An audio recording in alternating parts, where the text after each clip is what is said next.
You can support this show at patreon.com/ASAPodcasting.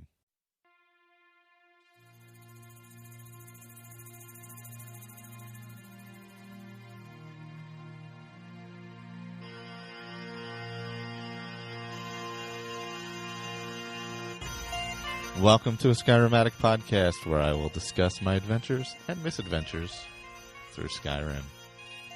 Join me. Add your stories, add your tales. Let's get into this thing.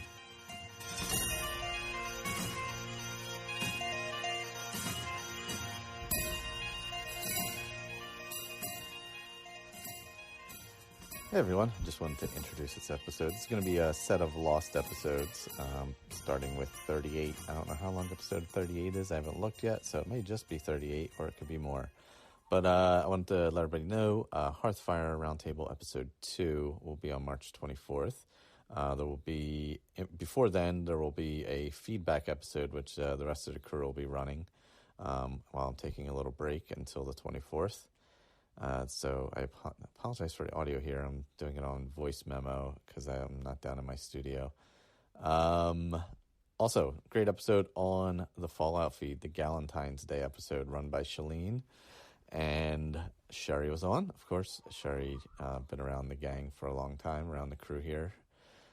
Jen and Jess, and it was just a great discussion about gaming in general. Obviously, they got into Fallout some, but it was a pretty good, just general gaming discussion from some voices you don't always hear. Obviously, you hear Shalene on We Just Love Games, so make sure you check her out over there. And I'm trying to think what else. Oh, what was it? Oh, yeah. If you want to join in on Hearthfire Roundtable, feel free. The current first two episode quest schedule is up on ASAPodcasting.com on the Skyrim Addict page. There's a little link, and you can just click on it, and it'll show you the Google Doc with the quests. We will get the quests together for episode 3 and 4 prior to episode 2, hopefully, or maybe kind of work on it that day. We'll get a rough draft together before then, and then parse them all out that day. But so if you want to join in, you can send feedback for that at any time, and that will be great. And I think that's all I have. Thanks for checking it out. Check out that Galentine's Day episode. It was released on, I believe, February 13th on the Fallout feed over on iTunes, so check that out. All right, here comes episode 38. I have no idea what was in this one. Good luck. Hello, everyone. I am back for a little regular legendary talk here. So left. Ooh, I was really loud there. Sorry about that. Whew, God, yelling and stuff. So I'm back on my legendary wood elf. Sorry, wood elf. Female, Crecia, I believe is the name. And last I left, I was getting close. I was in the 90s in enchanting, so I kind of was like, you know what? And I was one away from the double enchant perk. So I'm going through Dawnguard, in case we don't remember. I am going through Dawnguard. Right now, I believe as of last episode, Serana and I were about to go back to the castle and find her mother. So that is where we left off. So I went on some side journeys because I had to bulk up a bit before we went and did that. I just wanted to get some gear, get my enchanting to 100 to get the double enchant perk. Went up to Ironblind Barrow, got the Fiery Soul Trap, so I'd have like that plus some other kind of enchantment on my weapons.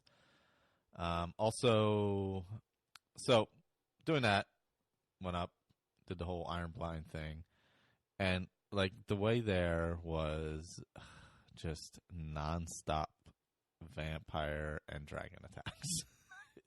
There was like 3 of them on the way there from Whiterun, and I'm like, oh, God. And I didn't really have anywhere super close to it to fast travel to that I've been to.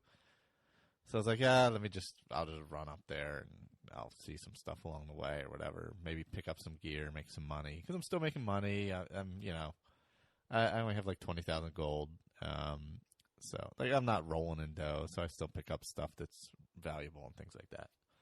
So made my way up there, and we just had a hell of a time. Serana is a great tank, obviously. She's very helpful, and you can sneak and shoot lots of arrows. Also, 2 of the dragon attacks coincided with vampire attacks, so that was helpful also.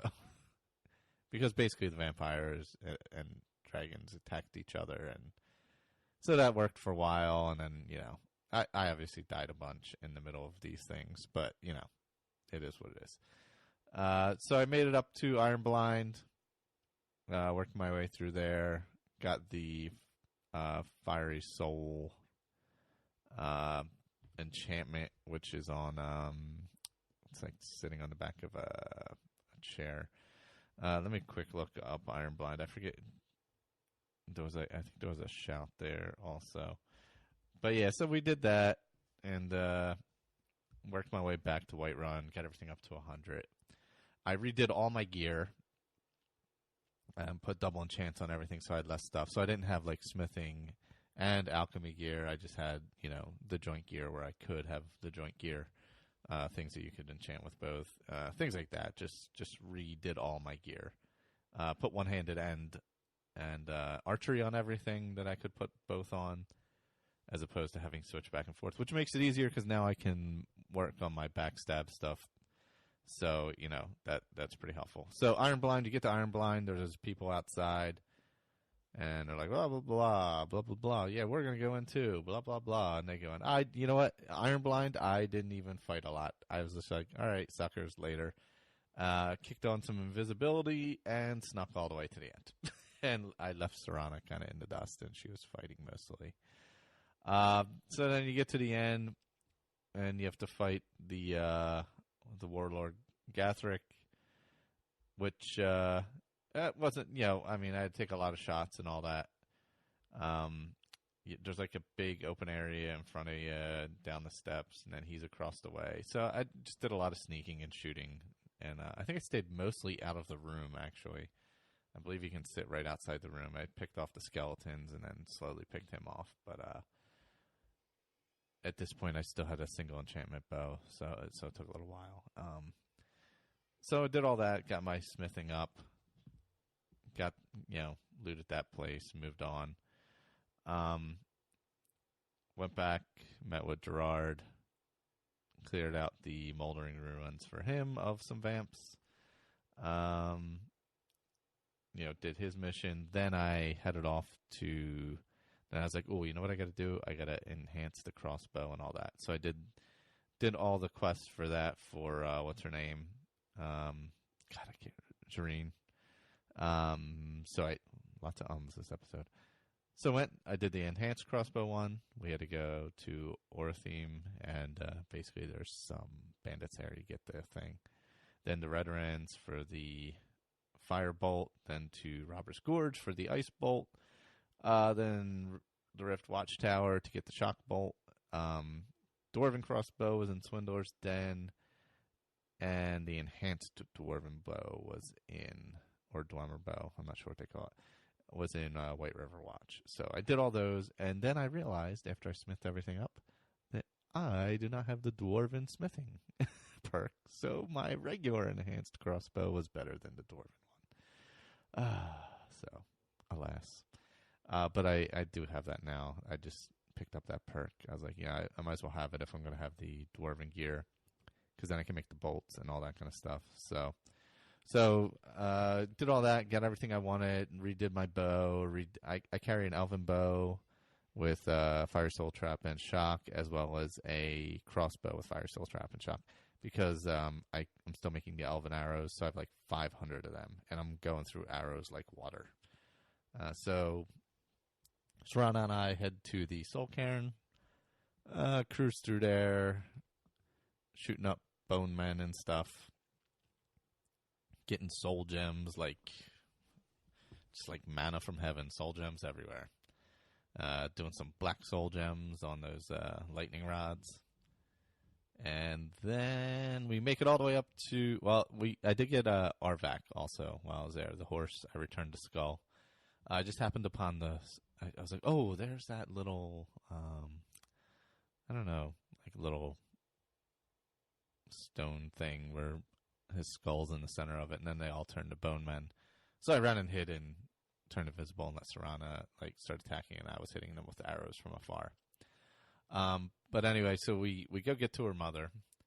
She's like, "Oh yeah, I'm stuck back here. You gotta shut off these towers here. There's these guys guarding them, and you gotta go up there." So we did all that.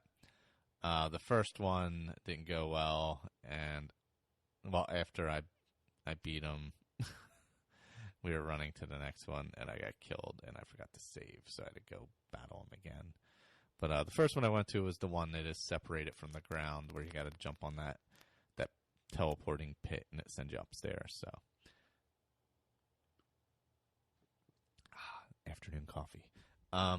Anyway, so I went around. We did those, mostly sneaky, because that's just pretty much how I'm playing this. I'm playing this character like my optimal way, because I figure if I'm going legendary, I don't need to make it any harder.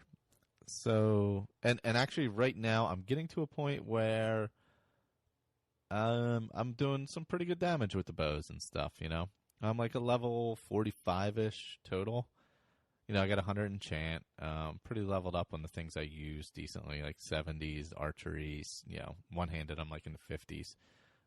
Can do some, I got decent backstab enchantment. So I'm working my way up there, so that's nice. And I feel comfortable being able to finish the Dawnguard quest without like it taking 45 days to get through it. Like, you know, when I get further along and the double dragons and all that stuff, I should be able to take them down in like at least 40 hours, I guess. I don't know. But so we did Soul Cairn. I let Serana turn me into a vamp to go into the Cairn. And I was like, you know, I'm really just not up for being a vampire. So I went to a town and was like, hey, Mr. Innkeeper, do you know of any way about, you know anything that's going on? And they're like, oh, yeah, there's this guy in Morthal. He's, you know, he knows about the vampire stuff. You should go see him. And I think he's Valiant, and he ended up helping me out. I did that quest. I already had a Black Soul Gem, so I just had to meet him the next morning, and he cured me of vampirism. I also did the Ghost Girl quest, where you have to go to Movarth's lair and kill him, so that was pretty cool. I like that quest. That's good. I like going through Movarth's area. It's a fun sneak area. Although Serana kind of fucked that up a little bit. But, yeah, you know.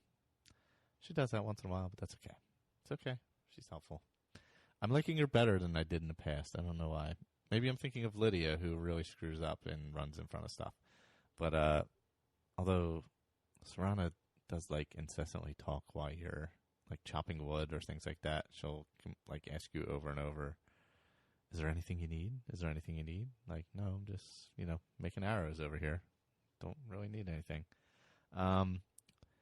So I made out of the cairn. We did that. We got cured. We did the whole rigmarole there. And heading back to Fort Dawnguard. So that's kind of where I'm sitting with my legendary character. I'm having a good time playing it because I'm doing it, you know, doing the sneak, doing the arrows. I like the crossbow. I prefer the bow because it's just faster. Obviously, the crossbow does more damage. But you can fire faster with regular bow. So I do prefer that. I think I'm going to continue up to the glass on the light side. You know, so I can make glass arrows and bows. I'll probably go on to dragon as well, depending on how far I go with this character. I may go into the main quest, because I've never played that on legendary, I don't believe. Like, you know, specifically. So I think after Dawnguard, I'll head into the main quest. But it's been so long since I did Dawnguard completely through, and I'm really enjoying it. So I know I got some battles coming up. I know I got a lot of S to go through with some Falmer and Snow Elves and things like that. So that's basically where I'm sitting. Other than that, that's pretty much the only bit I've played on the character. Just that kind of stuff. I do have a bunch of feedback. Unfortunately, well, not unfortunately, whatever. I'm going to play it. But unfortunately, I usually like to listen as I'm recording, so I can kind of bounce off of it. But I'm a little short on time this evening, and some of it's been there for like a week, and I don't like leaving it wait when people send things in like that because I really appreciate it. So let me see who sent it in, so I can say. I know Andrew did. I believe Colin did. I don't have it pulled up in front of me at the very second, so. And, of course, as I search through it's great radio as I search through my mailboxes. Oh, I'm sorry. It was Andrew, Victor, and Colin all have feedback. And a bunch of that was Colin's was from a while ago because it was right after I did the other recording of regular episodes. So, yeah, I don't want to leave it sitting around too much longer for them. So, that'll be coming up after the jump. Don't forget to check out metalsharkstudios.blogspot.com and check out Max Level, the podcast over there from Blake. And whenever other things pop up over there, I'll be sure to mention them. Also, make sure you check out, and when I just got the original artwork from Claire, the actual painting she did for me, which is awesome. It just came in the mail, actually. And I had to go pick it up at the post office, and they left a little card with and who it was from. And it said G something or other. And I'm like, what? I don't know. I don't even know what the hell this says. And apparently they just wrote Great Britain. So you couldn't, it was barely legible. And for like a day, I was like, all right, what am I getting? Like audited or something? Am I getting registered mail? I'm going to court. Stressful. Anyway, check out Claire's Etsy store at etsy.com/MaiaFirePrints, MaiaFirePrints. Join the Facebook group, facebook.com/groups/Skyrim Addict Podcast, possibly. The link is in the notes. And if you would, leave a review. That would be great on iTunes. That's awesome. We're on Stitcher. I am on Stitcher. I guess because with the roundtables and things like that, I'll go with we. And that's all I got. I think that's all I got. Later, everyone. Hello, fellow Skyrim addicts. This is Victor from the Facebook group, here with an update of Willem and Uthgerd. When Willem came to Skyrim, of course, it was a pretty traumatic experience, and he vowed after those first weeks of just trying to survive and finding armor and weapons to suit his needs that he would remain apolitical. But after being with Uthgerd for some time and working through the companions and all of that, he finally decided that the Stormcloaks and the Nords really had a point. In fact, after becoming Harbinger of the Companions, Uthgerd and Willem took some time to travel around to the north of Skyrim and ended up in the Pale, where Willem became the Thane and took on Gregor as his housecarl. And during conversations with Gregor and Uthgerd, who are both staunch Nords, I guess the final decision was made. Certainly this decision wasn't all that difficult for Willem, being half Redguard. He certainly has no love for the Aldmeri Dominion, nor for the White Gold Concordat. So the three of them have joined Ulfric and his rebellion, and have worked through some of the early campaigns up and through the campaign to take over Whiterun. Now, Willem wasn't all that happy about that, since he really kind of likes Balgruuf, but it had to be done. Breezeholm certainly suits Uthgerd much better than Riverside Lodge, and since the campaign to take over Whiterun, they have upgraded the house with a basement and a sub-basement and a library and a private entrance to the outside. It's really a wonderful place, and Gregor is very happy there as well. So, since the campaigns have been quite brutal, Willem decided to go out on his own and adventure a bit and leave Gregor and Uthgerd back at Breezeholm. So off he went through the countryside, killing lots of pesky bandits, and eventually ended up near Azura's shrine, where he decided to go visit, and met Aranea, who convinced him to search for the star in Ilinalta's Deep down in Falkreath, where he had some interesting adventures with necromancers. Not too bad, but made it back. And now, after plucking the nasty wizard out of the star, he has taken on Aranea as a follower. She's quite a powerful mage and a good companion. And he has also gone back and picked up Lydia, and they are now on their way through Skyrim. Willem does realize that it's time to resume the campaign for the freedom of Skyrim, and will rejoin Uthgerd and Gregor, and they will go off to the Reach to liberate the Reach. That's it for the Willem update. I just want to mention one mod this time, and that is One with Nature. It's not a simple mod, it's scripted, so you really need to know what you're doing if you're going to install it, especially if you think you might want to uninstall it. Scripted mods can cause all kinds of trouble if you don't know what you're doing uninstalling them. But I really love this mod. It is really the way it should have been, although that's easy to say. I understand the compromises that Bethesda had to make in this game, but I never liked the way that animals are handled, especially wolves. I don't think that wolves attack people quite so much. They're not quite so vicious and bloodthirsty. And this mod allows you to change the behavior of each animal faction. So I've turned off the wolf aggression. I've also turned on friendliness in rabbits because I never, ever kill bunnies, ever. Now, I hate bears, so I have no problem killing them. And the only other modification I made was to turn off the horker attacks, because I never hunt horkers and they just need to be left alone. I did install One with Nature along with another mod called SkyTest, which is a mod that modifies animal AI and behavior and actually makes some of them more aggressive and some of them act a little more naturally. So combined, I think the two of them make a really wonderful upgrade to the way animals behave in the game. So that's it for me. I just want to thank Michael for allowing us to do these updates. It's really wonderful, and I love the Facebook group. So, as Andrew says, happy Skyrimming. Hi guys, this is Colin, and just adding another post, an update about what I've been doing on Skyrim recently, and I was going to do a little update on what I've been doing on my on the PC version that I bought. I bought the anthology version. That's the one with all the games on, all the previous ones, and I was buying that so I could play some of the older ones, Oblivion, Morrowind, and things like that, so I can get more knowledge about the history and where it all started from.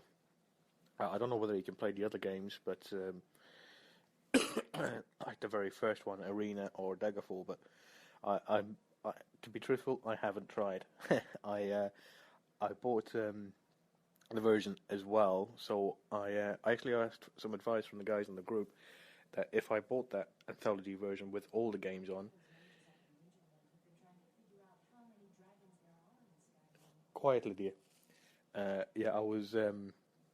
I bought that version, and I asked some advice from the group to say, would I be able to mod that version as well? So if I can, or would I have to buy like a Skyrim on its own, like another Legendary Edition, and buy that one and just mod that, or could I just buy the anthology version and still mod the game? And I said, yeah, that's going to be fine, because apparently they were all on separate discs, and they were. So thanks to was it the guys in the group? I think it was Rob and Yana, Victor, and I think it was Juan and a couple of other guys helped me out, so they gave me some advices. So I got that version, and I was planning on to add a couple of different extra mods and sort of change a bit of the game. And that plan went completely out the window. The same with the plan to play the other games, because I haven't even loaded them up yet. I'll put Skyrim in to say, well, I'll just do a little bit and then I'll go and play. No, that didn't happen. I started playing and started adding a few extra mods, and I watched a playthrough by a guy called Gopher on his channel, and he does a playthrough of Let's Play Skyrim, and you follow his character as he does all the missions, and it's really entertaining. It's really fun, and the guy who does the playthrough is actually a modder. He does it so he can test his mods and test other people's mods. So he's got hundreds of them on there, like 70 or 80 of them, I think, or more. And as he's playing through, he tells you, like, oh, I've installed this one, I've uninstalled this one looks good. He actually done a video series called A Beginner's Guide to Modding Skyrim. And it tells you how to, like the very first video, how to install like a very, very small mod that doesn't affect anything apart from one thing. And that was to, I think it's to change when with the bards sing when the Dragonborn comes, or well, the female bards, it changes it to that Makola, Madonna, whoever it is who sings that other Dragonborn version, Nicki Minaj, whoever it was, she sang a different version, and they load that up, so whenever the female bards sing Dragonborns come, it's actually that version instead of the original one. So as I was watching that, I'd watch it, pause it, install the mod that he said, and follow his instructions exactly, do exactly as he was doing. There was a couple of points of where I was doing exactly what he was doing, and I installed the part, and then when he finished doing that part, and he goes, right, now I'm going to show you the easy way to load it up. After he didn't tell me there was going to be an easy version afterwards, so I went through the long version and found out there was an easier way, so that was a little bit of annoying, but you get used to him, don't worry. So I basically have no idea what I'm doing. I just jump in feet first, and just do whatever I was going to do, and just kept on loading more. So I think I had about like 30 mods loaded up, and that was before I even started my game. I hadn't even started it. I haven't even ridden down on the cart or anything. But with a few of them, that's the best way to do it, is to install all the mods, especially SKSE or Skyrim, or Frostfall. It's best to start off with a whole new game, from what they say on their pages. So I just kept on loading more in, following this guy's beginner's guide. So I'm not here to tell you how to mod your game or anything like that, because basically I have no idea. I just wanted to give you an update and sort of like tell you like what sort of mods that I did have on and what I really like about them. My favourite one I have is called Deadly Dragons, and I love this mod.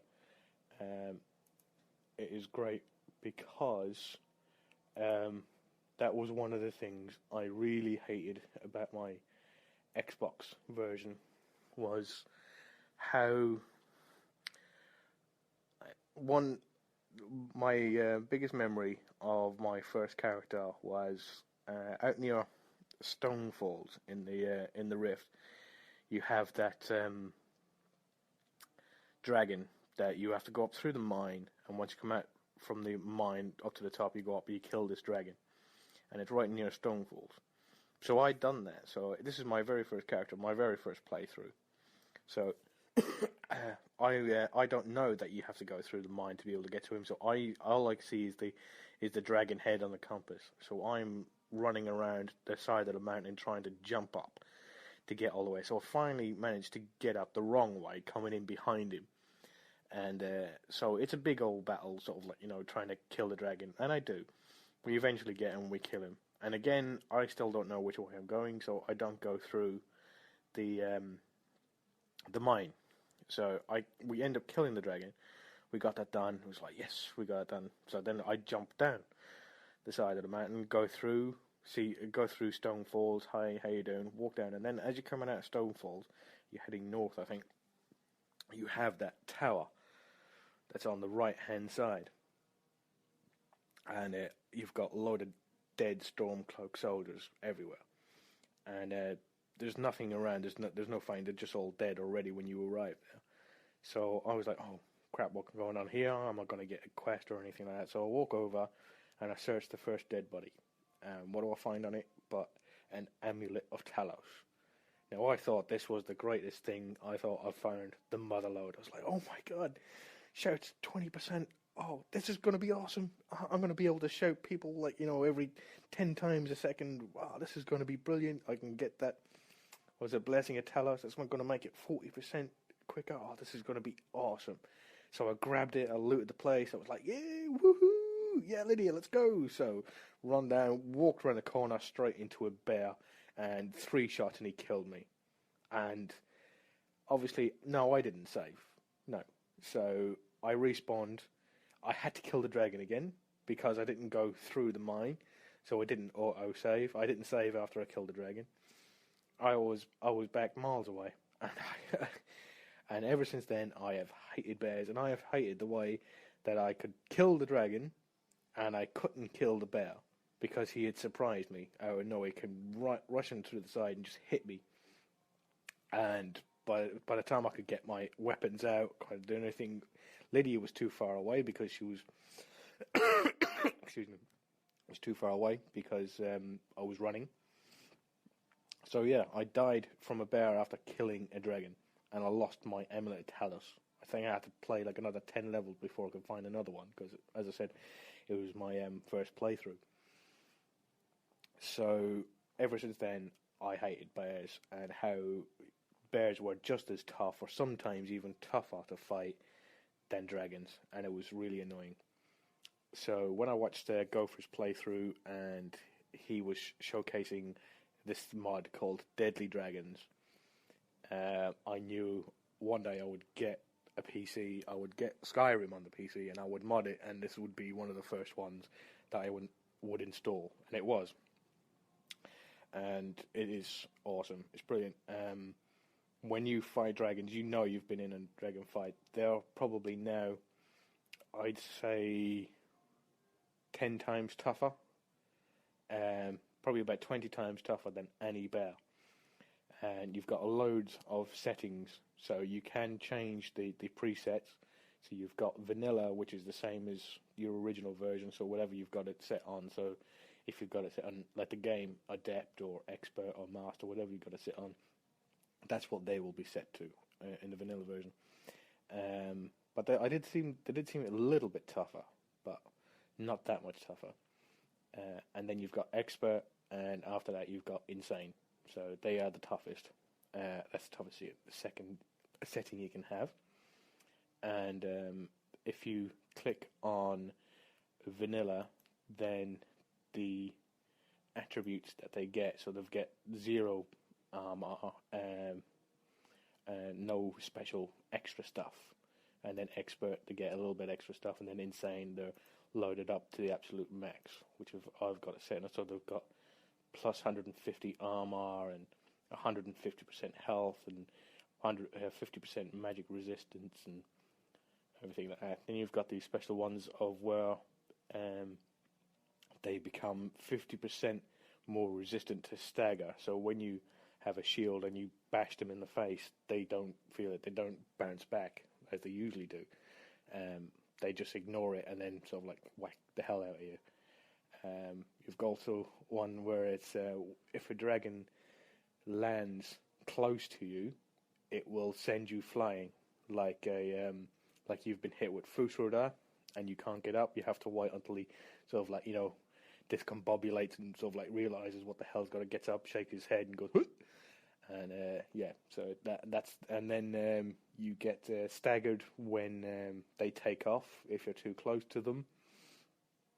So that's really good. And then you have Assault version, which you can set the timer on that, so that within every 159 hours of gameplay, you'll be attacked with an Assault version, which is where the dragons come out of nowhere and just attack you. And then you've got the randomizer, which and then you can set that at less time. Like I've got it set to 45 hours. So that could, so over the 159 hours, that randomizer could say that, okay, so we've reset the clock, so we're going to attack him 45 hours earlier. So it just it randomizes, so I don't sort of like think, oh, well, it's been 2 days, I'm going to get attacked by a couple of dragons tomorrow, or so I don't know when it's coming. Then you've got safe zones, so you can click it so none of the cities are attacked. But I've got that unchecked. And then you've got the on leveler, which is, if you check this one, dragons that will be spawned through the assault system, that's through this mod, won't be tied to your level. So you could get attacked by a level 1 dragon, or you could be attacked by a legendary dragon, and that's if you're at level 11 or 10. A legendary dragon will attack you. It's the unleveler, just whatever dragon it feels of throwing at you, it will. And then you've got the assault type. You have single dragon, 2 dragons, 3 dragons, and then you also have a weather effect as well. I have no idea what that means, but I've got it checked anyway. So, and then you've got the miscellaneous. So important NPCs are essential, so you can check that. So all your quest giver NPCs who are not like, they're not like Delphine who are invulnerable, but they give you quests. The dragons can't kill them. They can knock them down, but they can't kill them. And you also have this conversion part, so you can actually, like, if you collect enough dragon souls, you can convert them into perk points to buy perk points with your skills. I don't use it though. Then you can also change the weight of your dragon bones and your dragon scales. I don't use that either. And then you've got store settings, so it keeps them locked at whatever you decided. Otherwise, if you reset your game or you start a new game, it'll change it back to the default. So that one, if you really like your characters, the important NPCs, that one might be one for you to check, because I cannot become Thane of Falkreath anymore, because I went to Falkreath a few times. I managed to get the house, but on the 3 times that I visited there, I lost the guy who chops the wood, who gives you Barrett's ashes. And because he dies, the Priest of Archay, he won't give you the quest to go and get his journal. And then the next time I came back, I lost Matthias, the guy who lost his daughter. So I don't even think I can get the sending quest anymore, because Matthias is dead before I talked to him about that, and I couldn't sell him any cabbages. So because I couldn't sell him any cabbages, I couldn't help him out. So I can't become Thane of Falkreath anymore, because all these people are dead. They hate me on Falkreath now. Every time I show up, like, half the city dies. And I really like Lod, so I don't think I'm going to go back there. I think I'm going to have to leave that town alone before they run me out. So that's about it. As I said, I have pretty much no idea what I'm doing about installing the mods, but I just wanted to let you know about the mods that I like, and this is my favourite one, because it makes sure that you know you have been in a dragon fight. You haven't just, like, completely trounced or dominated over a dragon and then come out and then getting killed by a random force war or something like that. That was just so annoying to me. In fact, on my Xbox version, what I used to do was I went down a couple of levels. I used to play on expert through the game, and then whenever a dragon would attack, I would go into the settings and then change it to legendary to increase the toughness of the fight. The only problem with that was there was a pain having to keep on going in and out of the menu every time a dragon attacked, and then either forgetting halfway through the dragon attack to put it on, or forgetting to turn it off. So then I go and meet a bear, and the bear kills me. So it was just annoying. I don't want to tell you all about sort of like the different types of dragons. There's one I haven't met yet. I probably haven't met loads of them, but there's one I've had an inkling of, but I haven't met him because I stepped out of a house and I got blasted with some red rays of some type, and I fell down dead. And as I was lying there dying, a summoned Drugar Deathlord ran past me, started attacking all the villagers. And then when I respawned again and came back out, it was just a normal dragon. But whatever dragon this was, it blasted me with red. It wasn't fire, but it was like those red beams or red mist or something like that, and I instantly died. And as I was lying there dying, a summoned Drugar Deathlord was running past me. So this dragon can summon Drugar Deathlords. So I definitely want to meet him. And I haven't yet, so I'll let you know how that goes.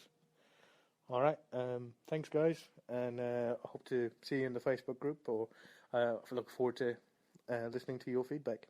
Thanks, bye. Welcome to the 6th episode of I Have a Skyrim Addict Podcast Addiction Minicast. Hi everybody, this is Andrew from the A Skyrim Addict Podcast Facebook group, and I just wanted to send in an update for my robot, Mazal Van Snicklefritz. I left off last time, and there were still 2 Daedric artifacts that I had left to collect, and for this character, I made the goal of having to collect all the Dwemer artifacts, and all the Daedric artifacts, and all the Dragon Priest's masks, and then have to achieve a overall level 50 before I could continue on. And if you remember, I had to kill Vittoria Vici, which is a part of the Dark Brotherhood quest. I'm right now currently a level 40, so I'm getting pretty close, and there were just 2 of the Daedric artifacts that I had left to collect, and a bunch of the Dragon Priest mask that I still haven't done yet. So one of the Daedric artifacts was acquired through the quest Whispering Door, and Mephala is in the basement of Dragon's Reach, and she is doing something nasty to the little boy who is the Jarl's son, and he wants you to figure out what is going on there. But anyway, after you complete the quest, you get a nice ebony blade, and when you use this blade, it brings out its true potential by murdering your close friends, and those who you have previously assisted while questing. So every 2 friends that you kill, Mephala will speak to you and will increase the blade's absorb health power by 4 points, and it maxes out at a total of 30 points. Now these helpers that you have to kill, I think, are any followers or people that you have helped in the past. When you have to do like 3 little quests in order to become Thane. I think those people would count towards this as well. I'm not perfectly sure. You might want to ask Colin. So now I have to fight dragons because I've opened up everything, but I have yet to run into one. So maybe they didn't open up when I went there. Then I went to Riften to start the Thieves Guild quest so that I could get the last Daedric artifact that I'm missing, which is the Skeleton Key. And boy, is that Ratway gross. I had a really hard time. I'd forgotten how to get to the little bar down in there, so it took me a while to figure that out again. It's a long, twisty sewer down there. But in order to get the Skeleton Key, you have to complete the Thieves Guild quest. And so the quests I did were taking care of business, where the Thieves Guild has fallen on hard times, and you have to make 3 people in Riften pay for the money that they owe to Brynjolf. And then we did Loud and Clear, which is you're supposed to burn 3 beehives at Golden Glow Estate. But I accidentally burned them all, and I forgot that I was only supposed to get 3, so I did not get to keep my reward for that quest.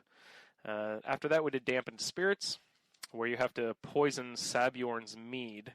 That's the one where he's having a tasting for the captain of the Whiterun Guard, and you have to sneak into the Hunting Brood Meadery. You go into the basement under the guise of being a pest control man, and you poison the rat's nest, and then you sneak across all the way to the boilery, and then you also poison the vat, which is the captain's tasting beverage. So then you go back to the bar and watch the captain drink the poison, and then says, "Oh, Sabjorn, what have you done to me?" And then Sabjorn gets taken off to jail. And so you've helped that, I forget his name, the guy get in charge of the meadery over there. And then you need to do Scoundrel's Folly, which is you go all the way up to Solitude to shake down Gollum Eye.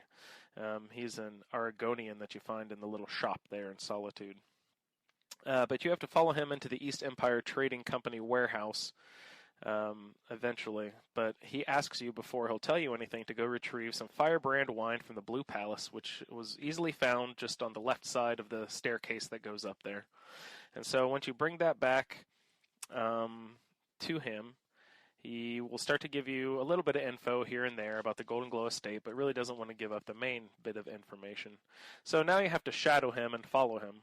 So you follow him through the East Empire Trading Company warehouse in Solitude, and you, at the end of that whole big thing, you'll get him to confess, and you will discover that the person who was in charge of the Golden Glow purchase was a mysterious person named Carlia. And after that, you have to do the Speaking with Silence, where you have to find Carlia at the Snowvale Sanctum, and she reveals that she had a relationship with Gallus, who was the former leader of the Thieves Guild quest, but she has been framed for his murder, and that Mercer, not she, was the murderer. So they were servants of Nocturnal, known as the Nightingales, everyone together there. And we also had to do Hard Answers, where Gallus has written a journal in Falmer language, and no one really knows how to read that, except for one dude who we know pretty well named Inthier. So we have to go find a translation, and to do that, you have to go to Calcelmo's laboratory and to the Dwemer Museum. Then after you get through all that, you have to take a rubbing of a stone that you find, and then you bring that rubbing back to Inthier for translation, and he translates it from the Falmer, and then from that, he will then translate the journal, and then you learn that Mercer defiled the Twilight Sepulchre and betrayed the Thieves Guild. After that, you have to do something called the Pursuit, where you break into Mercer's house in Riften, and you have to kill his man-gimp by shooting a mechanism to lower the ramps, and then you break into his house, and you discover that he's after something called the Eyes of the Falmer. And then you know where that location is, so you go off to do the quest Trinity Restored, where Mercer has stolen the skeleton key away from the Twilight Sepulchre. So we have to go to the Twilight Sepulchre to take part in Nocturnal's initiation to reform the new and improved Nightingales. And then you're off to do Blindsided, where you have to travel to Erkingthand to track down Mercer Frey, and then you kill tons and tons of Falmer in there. There's lots of different ranked and leveled Falmer. So I've collected enough Falmer helmets to form an army of alchemists, because remember, you can add a fifth piece of enchanted piece to your head. You can wear a circlet and a Falmer helmet at the same time for some reason. So I always enchant that stuff with enhanced alchemy. And in the when I was at Erkingthand, I died several times because the Falmer were just super leveled and very tough. Once you get through all that, you have to slay Mercer Frey. And something funny happened there. Because I have the two-handed shock power for my robot character, things will disintegrate and turn into an ash pile a lot. Well, Mercer Frey was above the water in the final chamber, and when I shot him, his ash pile fell to the bottom of the water, and I had a lot of trouble finding it until I was swimming and swimming around, because the arrow told me it was right there. So I actually had to go down to the bottom of the floor and pick up a bunch of stuff. Mercer has a ton of really good stuff on him. But that means when I picked up all of his junk, I was all of a sudden over-encumbered. And so therefore, I couldn't really swim very well and couldn't get back up top, and I was having a trouble figuring out what was happening, because I didn't notice that it said, you are carrying too much to run. And so after I figured out what was going on, I dropped some heavy stuff that I wasn't really as valuable as all the good junk that Mercer gives you. So then I swam up, and then you get to escape out of that final chamber. And then I received the skeleton key there from his ash pile, which was my last Daedric artifact. So now I just need to start on the Dragon Priest masks, and there's a bunch of those I still have to do. I think I only have 2 or 3 of those so far. So that's where Mazal is left off. I did do a little bit of the restoration loophole, where you take the restoration potion, and you have your alchemy gear on, and then you create a potion of, enchanting, so that you can just do that, and you take off your gear, drink another restoration potion, and then chant some more gear. You take your gear off, put it back on, drink another potion, and chant some more gear, and then all of a sudden, I have a bunch of gear that is all 241% higher. I could have kept going, but I thought that was plenty, and I just really wanted my magic regeneration to be high-powered. So I'm calling this my ethereal gear, because this is my robot, and we got all this stuff from the Ethereum Forge, supposedly. I have a headpiece that has plus 241 points of magic and plus 241% magic of regeneration. I'm calling it the Ethereal Skin, which is Dwarven Armor. Has a 241% regen, plus 10% destruction, cost goes down, and then 60% less to cast. And also in my hands, my ethereal hands, I have the Fortify Heavy Armor by 96 points, and the Magicka is increased by 241 points. My Magicka level right now is 962, with 492% Magicka regeneration, and I haven't enchanted any boots yet, because I still haven't found a muffle enchantment anywhere, and I always like to add a muffle to my boots, so I'm not really quite all the way up with my ethereal gear, but as soon as I get my feet together, we'll have all of the ethereal gear that we can handle. So I would just like to close by asking everyone to please sign up for the Facebook group, and please, for gosh sakes, go to iTunes and rate a Skyrim Addict podcast with 5 stars. And please, if anyone would like to participate in the roundtable project we're doing, for any information, just contact us at skyrimroundtable@gmail.com. And happy Skyrimming! What's up, everyone? I'm back with a little quick episode here. Gonna go back to talk a little bit about my legendary character. I believe that one's the Khajiit, I believe. I'm having a lot of confusion. All right, so I don't know if a lot of people play multiple characters at once. I usually didn't, but with the roundtable, I've been doing it. So I find that I forget where I put my shit a lot. Like, one I got Breeze Home, the other I got Winstead Manor. I'm like, did I store stuff somewhere and I don't know where it's at anymore? Did I completely just lose like thousands of septums of gear somewhere and I don't remember where they are? I'm having a lot of trouble. So for those of you who do play multiple characters at a time, any advice would be very welcome. Because when I get on the legendary, I stay on it for a week or two, and then I catch up with the round table generally right before they do that. So I'll play that for like a week and a half before the round table. So then by the time I get back, I'm like, all right, shit, where was I? What was I doing? But yeah, that's kind of the issue I'm having, bouncing back and forth between characters. I believe there's going to be a round table some point this week coming up, and I was unable to attend this time as well. I had some family in town, so I'm going to record a quick thing to put in front of that, and those guys do a great job anyway. So hopefully I should be able to make the next one, it looks like. Looks like it's a day I'll be free, forbidding anything crazy happening. So that'll be cool. I'd like to hop on at least for a bit anyway. So anyway, into my legendary character. Sounded like Lumiere there.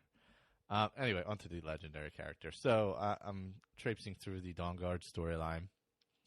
Serana and I, we're just rolling the countryside, doing our thing. I think I forget where I left off, which I probably say at the beginning of every episode, because I do no prep work. Shh, don't tell anybody. Anyway, so I took we got the, what's that thing called? Elder Scroll. The name of the game. We got that. We went to go read it at the, what's that place called? The Cavern,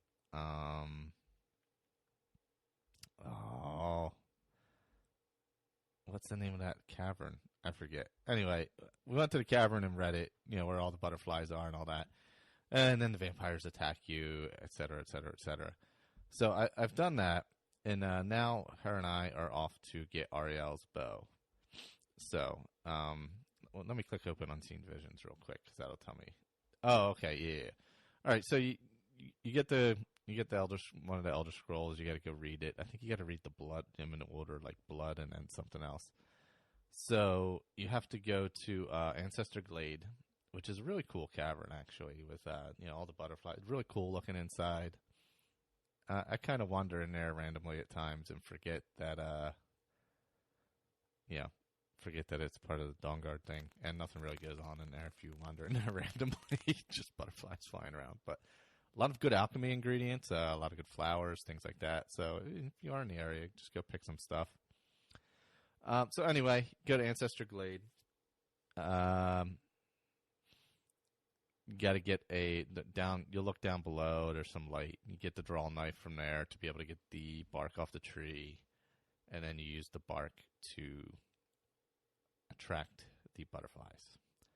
Now, I never really know if I just run around to the butterflies and assume I'm attracting them, and it seems to work. Whenever I do this, I never really have a plan. I just kind of do it, and it works. So, but then, like, a million vamps roll in and want to kill you. So, I hid, and I left Serana to fight, and that character, I'm using a bow. I'm using crossbow right now. Fiery Soul plus, I think, Shock. I think that's what I got on that one. What's weird is, though, when you have the enhanced crossbow, it doesn't show you what your enchantments are. It only shows that you have the 50% ignore armor thing on it. So I think it's Fiery Soul and Shock, but it could be like Frost, or it could be Fiery Soul and Fire. I don't know. I don't remember which, but I have two on there. So I've been using just the crossbow right now because I'm about to upgrade to the glass bow. And like I said before, I prefer the regular bow. It's just faster. Although, man, the crossbow does some serious damage, so I do like that. But the regular bow is just much faster. I just prefer it. So I carry both because, why not? So you read the Elder Scroll, blah, blah, blah. It shows you where Ariel's bow is at. And so we're off to Darkfall Cave. I actually had already cleared out Darkfall Cave on this playthrough. So I was able to, I think I talked about it on a couple episodes ago. I wandered in there during my playthrough and cleared it out ahead of time, so that worked out well. Didn't do it purposely, but it worked out well. So we go through there. We didn't really have to battle anything because we already had. And we get to Gelibor, one of the last two snow elves. And he's like, you got to kind of do something for me, and I'll tell you where to get Ariel's bow, and here you go, head into Darkfall Passage. So that's where I left off, was entering Darkfall Passage. So that's where I'm looking to go next time. So anyway, yeah, my biggest thing has been balancing the two characters and bouncing between playthroughs. I really should be taking notes as I do them. That way I can remember what the hell I'm doing each one and like where I'm keeping stuff and what I'm working on. With the roundtable one, it's easy because I have the basic outline that I'm supposed to follow, so I've been following that. So as far as character attributes and things, that's pretty easy for me to go through. The other one, this playthrough, the legendary one, where I'm in Dawnguard, I am basically doing what I enjoy most, which is sneaking and shooting. So that's pretty easy for me to keep up on. I'm getting strong enough now where I'm not like completely getting destroyed by shit. So that's helpful. I assume Ariel's bow will be even more helpful. And I'm looking forward to finishing the whole Dawnguard battle. It's been so long since I finished this quest. I'm really enjoying it quite a lot. I wonder I'm not sure what I'm going to go on to next with the this particular character. But man, I really love the really loving the Dawn Guard story. I forgot how much I enjoyed it the first time through. There was a lot more to it than I remember. But yeah. Other than that, that's that's all I've really been playing with it. Otherwise, game wise, there was no news at E3 about any future Bethesda games, whether they be Fallout or anything else. Obviously, no news on ESO coming to the consoles, so I will be sticking with the Skyrim for the foreseeable future. So that's my plans as of now. I'll be recording a little bit later in the week for the roundtable thing, and adding on to that, I believe we did an episode of Chatterbox last week. I think last week. Might have been the week before. You can check that out, chatterboxpodcast.com. Or you can search it on iTunes. It's 2 separate words. I was on Earwash with Blake and Andrew, where I talked possibly about 1980s AM talk radio in Philadelphia, amongst other things. But so I'm not sure when that's going to be up, but check that out. That's actually over on Metal Shark. I just kind of talked about podcasting, how I found it, how I got involved in it, when I started listening, et cetera, et cetera, et cetera. And since I talk a lot, obviously, since I do a show by myself, I was able to ramble on for a bit. So I think it went a little longer than we had planned, but that's cool. Other than that, I think that's all I got. So you can email the show, skyrimaddictpodcast@gmail.com. You could join the Facebook group, which a bunch of people have done. Thank you to the new people who have joined. Feel free to hop into any conversation or start one. It's more than welcome. I will be doing an episode with Ben from Expansive DLC in early July. I think we're shooting for the first week of July, so that'll be a fun episode. And what else? Nothing else I can think of right now off the top of my head. If you can, leave a review on iTunes. So I was watching, my son's been watching a lot of Clone Wars. And so I don't know what episode it was. We're blowing through it on Netflix. And they start going underwater in like a sub, obviously not a sub, spaceship, whatever. And I'm like, oh no, they're going underwater. This can only mean one thing. Yes, and that's what it meant. So who is the Jar Jar Binks of Skyrim or of Elder Scrolls? Is there one? Just curious. If you have one, let me know. I couldn't think of one off the top of my head. The Jar Jar Binks of Elder Scrolls. Hello. I am back with another scintillating episode of Skyrim Addict Podcast. So back to my legendary Dawn Guard crawl that I've been going on. I did finish that up. So I just met up with what's his name to get Ariel's bow last time. What's that farmer's name?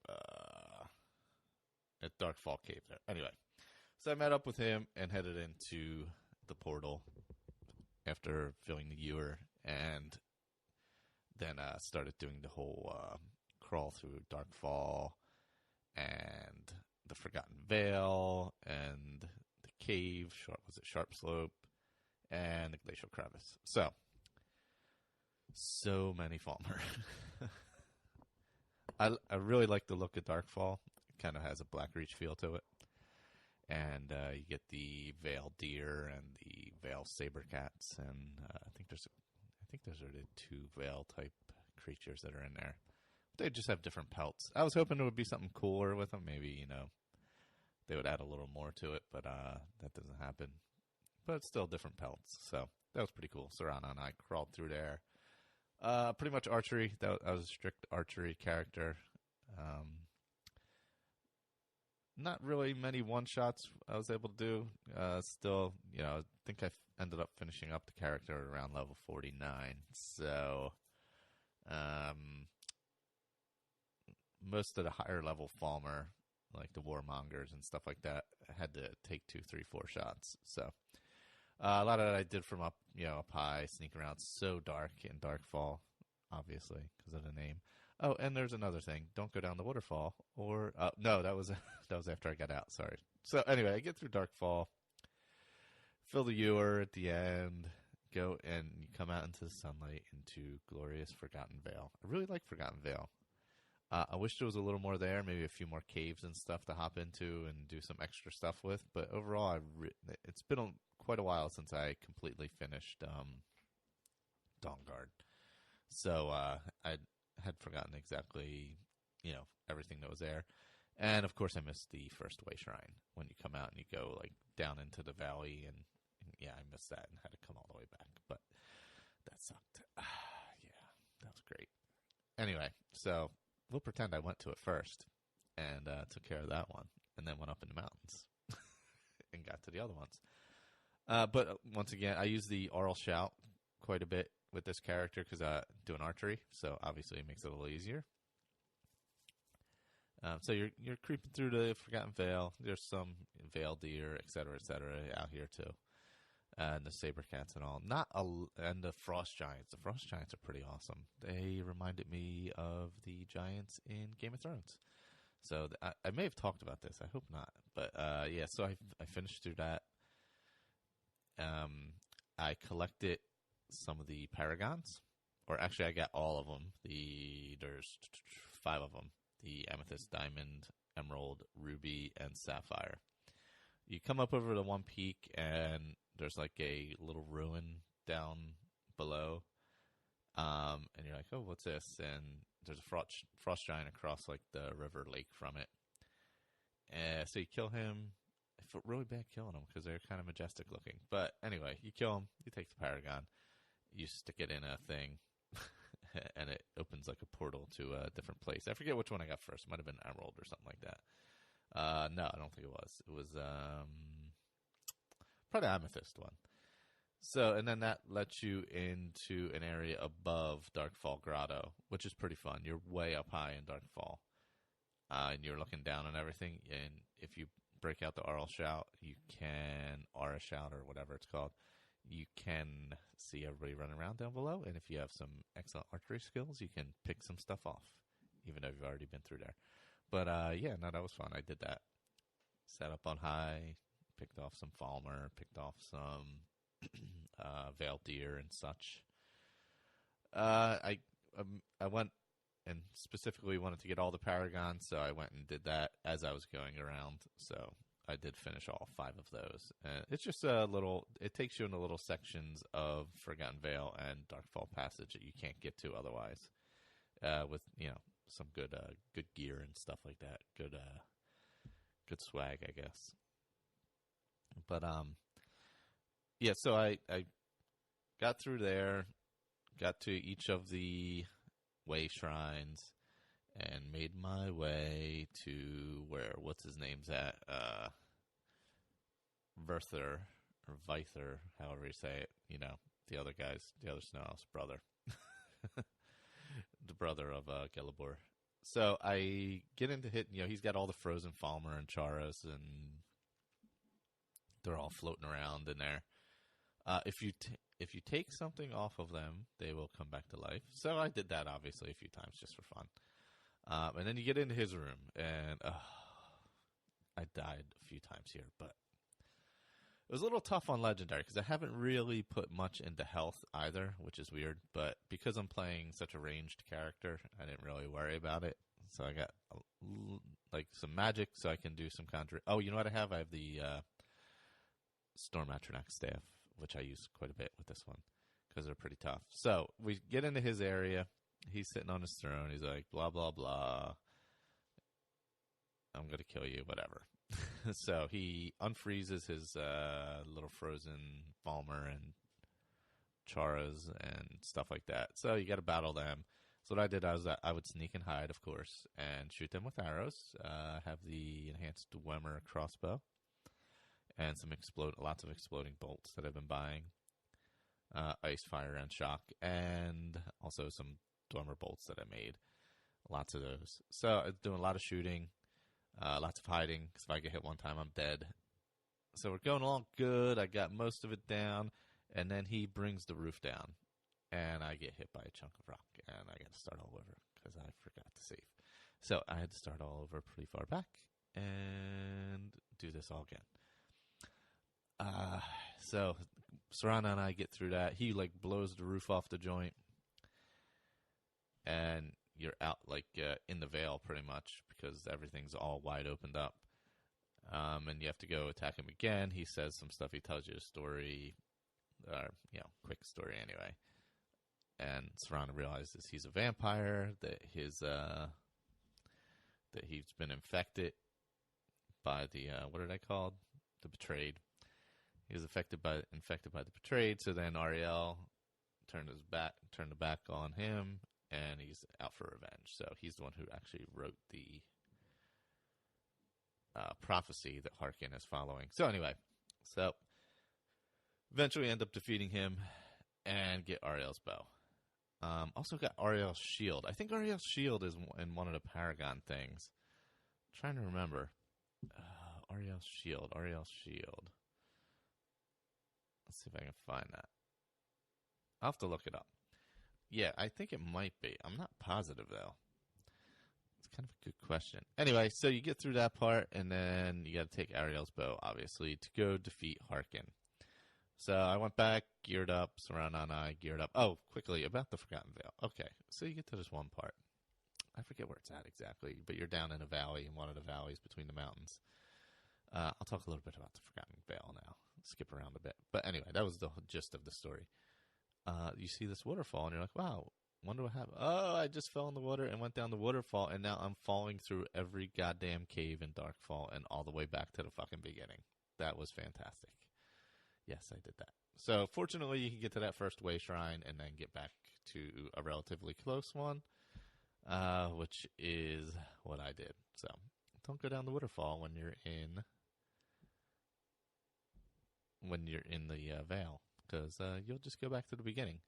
Also, you get to the Twin Dragons at the lake. That was a cool battle.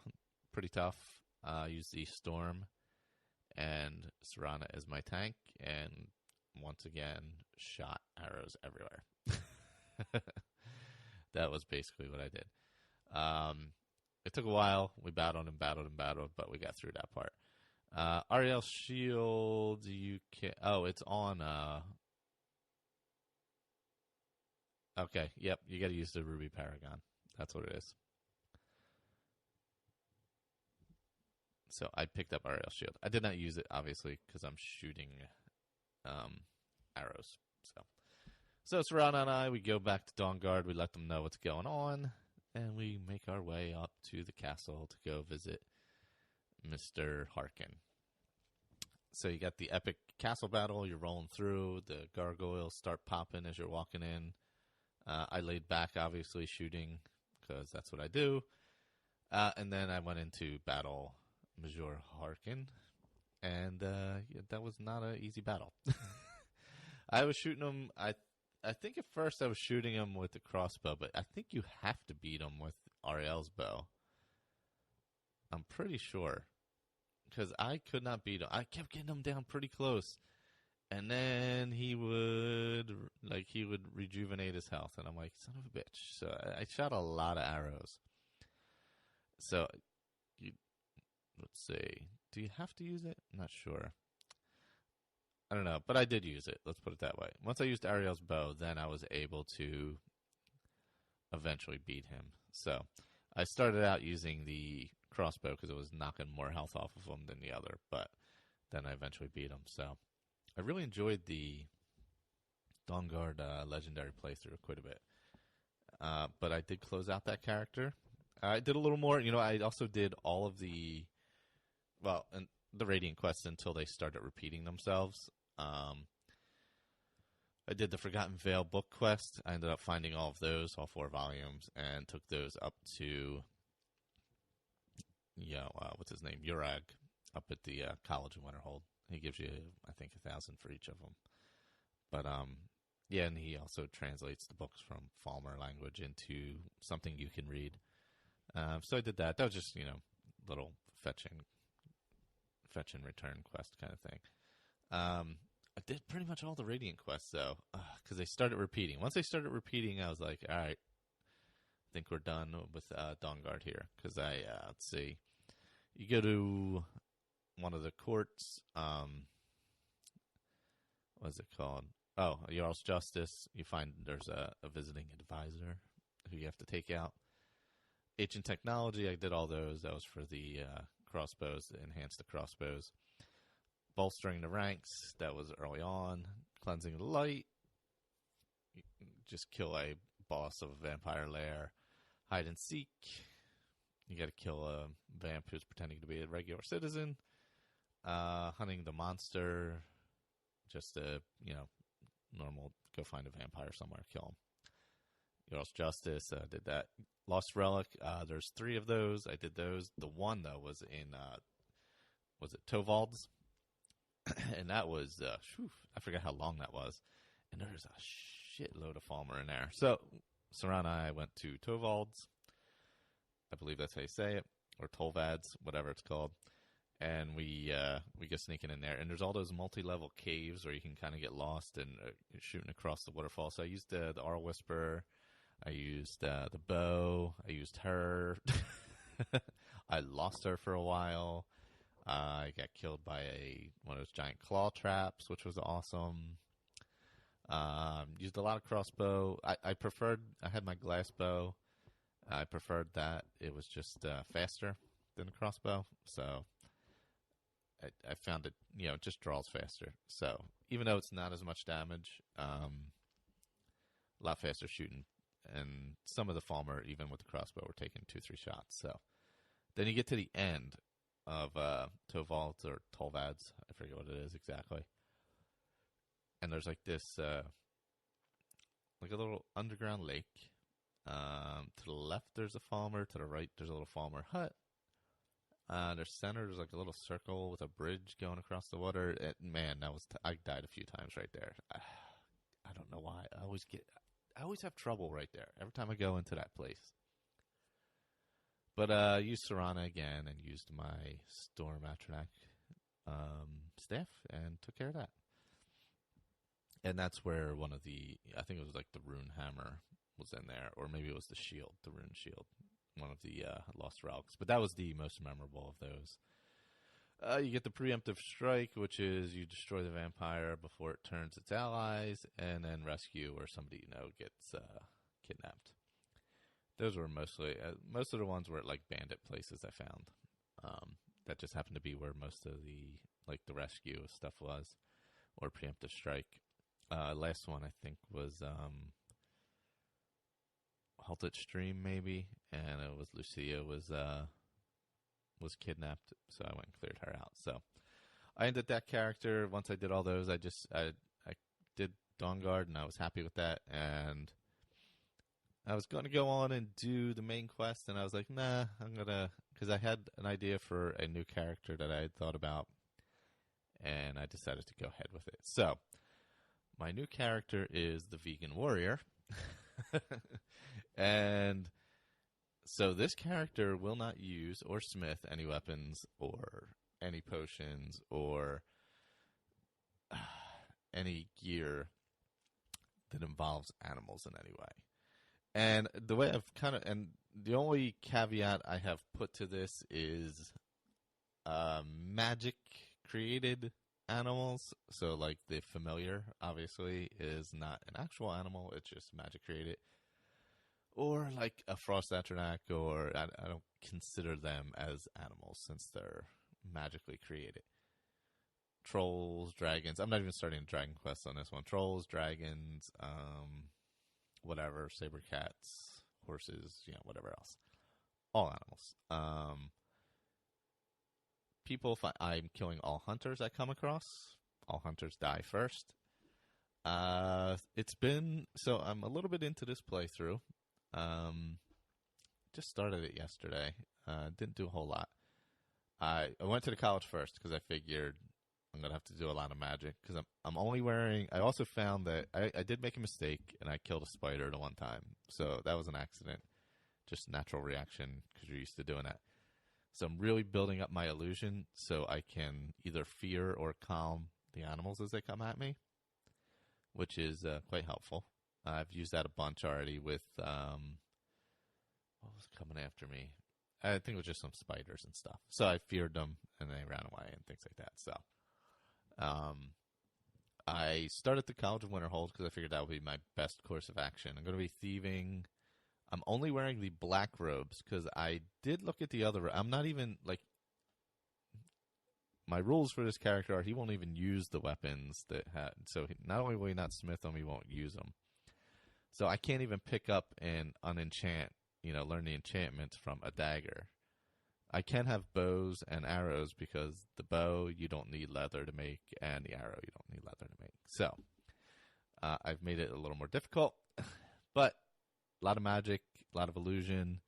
I'm only using the foot wraps because they don't seem to have leather. They look to just be some kind of cloth foot wrap. I'm guessing. If not, if I'm wrong, please tell me. Anybody has any information on what things are made of that you don't smith? That would be awesome. The one set of robes you get from the college seem to have some leather on them, and they seem to have a leather like satchel. So I discarded them, and I'm just going with the black robes because they just look like black robes with a rope around them. So that's what I'm going to go with. Rings, necklaces, obviously, circlets. Hoods seem to be hoods that don't look like leather I'm using. No gloves, because obviously I haven't come across any gloves that don't look like leather. So I'm losing out there a bit. I'm not going to be able to enchant anything to put on my hands, which is going to hold me back a bit, but that's how I'm playing it. Doing a lot of sneaking, obviously, because if not, I will die. And I'm definitely going to go through the Mages College quest with this one. Maybe even the Thieves, because I have no qualms. I've done a lot of stealing already, so I'm going to do that.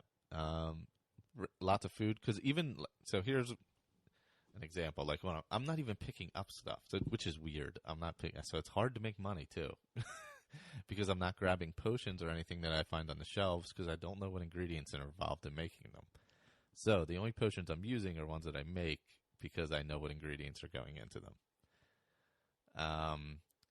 Same with weapons and armor and stuff. I'm not grabbing any of that stuff, and I can't sell it or disenchant it because it's not part of what my character would do. So it's been a little tough getting money.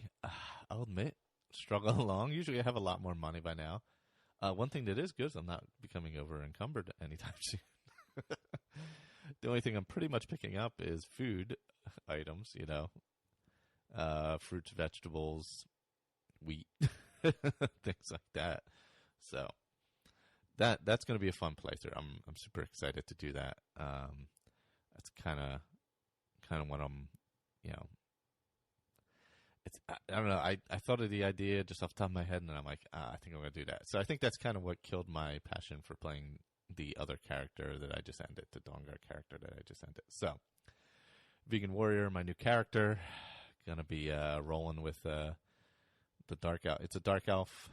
I went with the Dark Elf because I figured I'd be using a good bit of magic and the fire resistance I like. So I went Dark Elf, and I figured I probably would have fit a Wood Elf better. But I went Dark Elf, and so he's going to roll like that. He's going to sneak around, kill hunters, try and save as many animals as he can, not kill them, not use them for battle or anything. So that's my plan for this one. All right, that's all I got for this time. So also, depending on when you listen to this, but for those of you listening to it in the relatively near future, what is it? What is freaking July? Jesus. I was going to say April and October. July, like 23rd, I think, something like that. San Diego Comic-Con. I will be out in San Diego. A few of us were talking about meeting up. If you are interested, please send an email, or if you are in the group, obviously, throw up a post there. Let us know you're interested. Not sure when or where. If it's only a few of us, we'll probably just figure that out amongst ourselves easily. So, if you are interested and you're going to be at San Diego Comic-Con in the year 2014,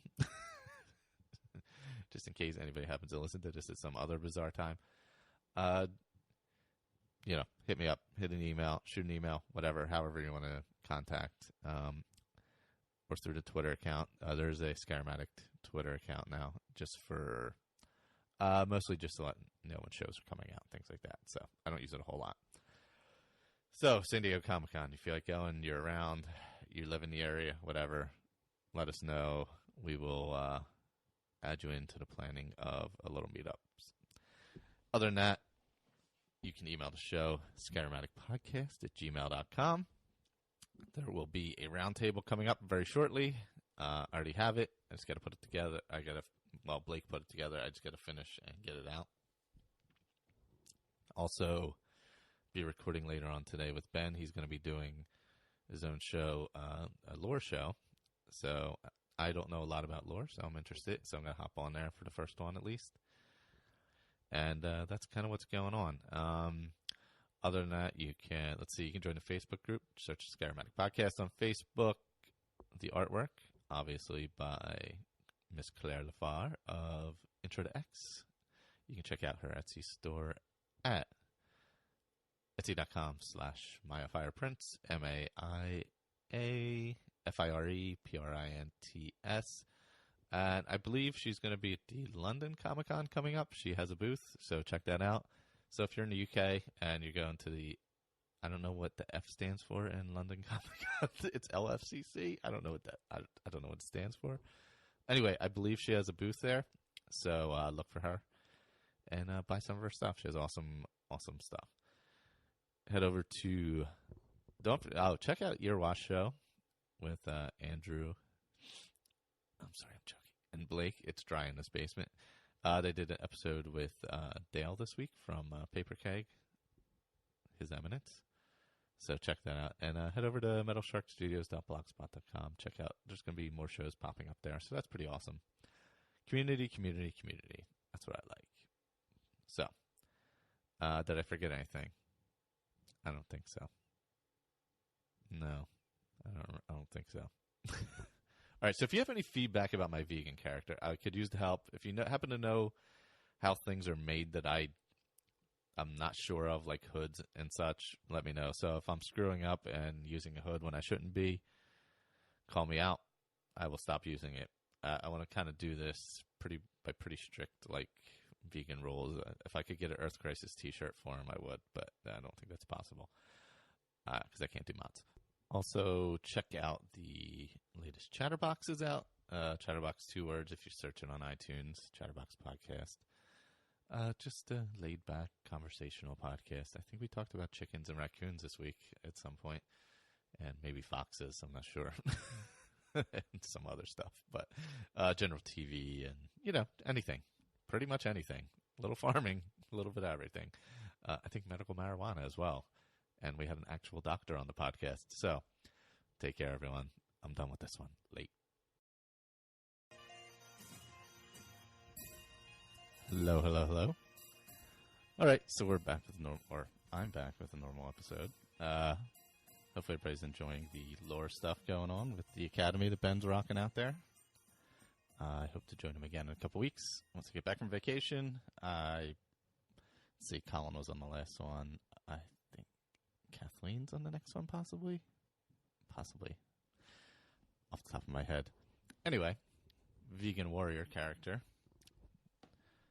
Doing Winterhold and such. I went through the mage's quest lines first. But anyway, where I'd kind of left off, I think I was about halfway through the mage's quest.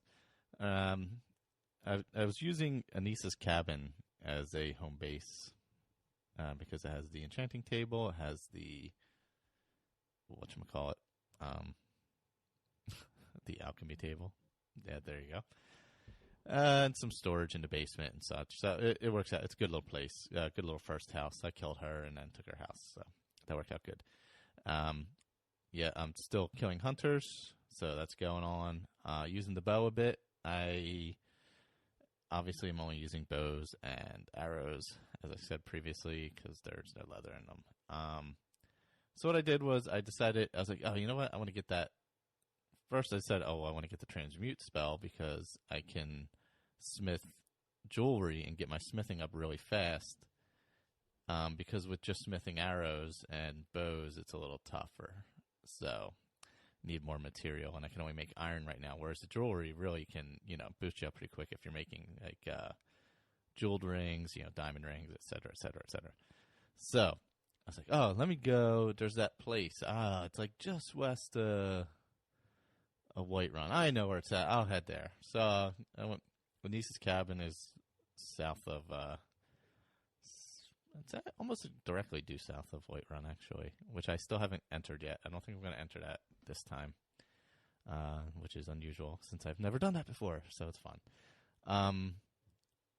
Yeah, so that's like directly due south of Whiterun, but over the mountains, on the other side of the mountains by the lake. So I went around the mountain and into the kind of open area west of Whiterun. And I'm like, I know where that cave's at. I'll hit that up. And I thought I found it, and I ended up at Swindler's Den, which is not it. I was like, damn. Because once I got in, I knew it wasn't it, because I know what it looks like. It has all the mammoth crap everywhere, the one I was looking for. So I went through Swindler's Den anyway. And it's just a bandit cave, and it's also the cave where when those Red Guard, they're looking for a Red Guard woman in Whiterun. That's kind of where you meet up with them. So that's part of that quest. So anyway, I cleared out Swindler's Den. And then I realized it was Halted Stream that I wanted. Which is northwest of where I want it to be. Or it was northwest of Whiterun, I should say. So I get over there. I picked up Frenzy. I picked up Pacify. I don't think I had Pacify at this point. I still have Calm. I don't really need a Calm for these guys. I think I'm like a level 40 now. 30 or 40? Shit, I forget. Anyway, at this point, I was probably mid-20s. So I was using some Calm, some Frenzy. So from afar, up the path, I hit there's that guy hanging out smithing under that little hut in the middle of Halted Stream Camp. Hit him with some Frenzy. They all start battling each other. Threw some more Frenzy out there, so they were all fired up, killing each other. And then there was one person left, and I think I sniped him with an arrow. I was using a basic bow at that point. What did I have? Probably had like an Imperial bow at that point with just Soul Trap on it. It's hard getting enchantments when you're not using axes / swords, etc., etc., etc. Only enchantments I'm getting are off jewelry and bows. And I did think I found a loophole later on that I'll mention. But, so I get into Halted Stream Camp, go down, take care of the guy right outside of the locked gate. I think I just shot him with a couple arrows. Probably needed 2 or so. And then went downstairs, and that's where they're like cutting up the mammoths. And there's a bandit chief and a couple other bandits. So I hit the chief with the Frenzy, and then he kills the other bandits. And he's taken down a little bit. So then I hit him with a few arrows before he got up to me. What I was doing was break out the bow, hit him with an arrow from far enough away, then hit him with Calm, and then he'd go back to standing there, and then I'd hit him with an arrow again. So that worked out nicely. And I got my transmute and rocked out some gold ingots. So get the transmute early on. Well worth it to build up your smithing as well as build up your money. And, because you can find iron ore all over the place. So it was definitely well worth it. And then after that, I decided I'm using the bow. Let me head over to Fort A Mall and get that bound bow. So I worked my way over there. I've been stopping and doing some of the dragon areas, the dragon walls that are around. Obviously, there's no dragons at them since I haven't started this. But I have the Croesus Mask and Morokai, something like that. I think I have those 2 that I've been going back and forth on. One gives you plus 20 on, I think it's alchemy, archery, and something else. And the other one's like 100% magicka regen. So I've been using those 2 masks, and I've been going to all the word walls that I find, even though I'm not going to use them. But there's some decent stuff there. and usually just decent battle to go on there. Anyway, so I made my way over to Fort Amal. That is where the Bound Bow is held. And basically, I snuck around outside a bit, had to lure some of the mages out, take care of them kind of one by one-ish, using the Flame Atronac quite a bit, using that conjuration. I had a bound sword for a while. It wasn't, since I'm wearing robes, it really wasn't working. Yeah, it was working, but not optimal, to say the least. So, a lot of destruction, illusion. Illusion I'm killing right now. I'm just, like, putting everything I can into illusion. Fantastic. Plus, with having to save the animals and not kill the animals, I have to calm them every time I run into them. So, it's quite an adventure at times, as I will get into in a few minutes. But, so I killed the outside guys at Fort Amal. And then you go into that one, I forget, I don't think it's it might be the prison you got to enter where the Bound Bow is at. I forget which section the Bound Bow is at. I think it's the prison area. But,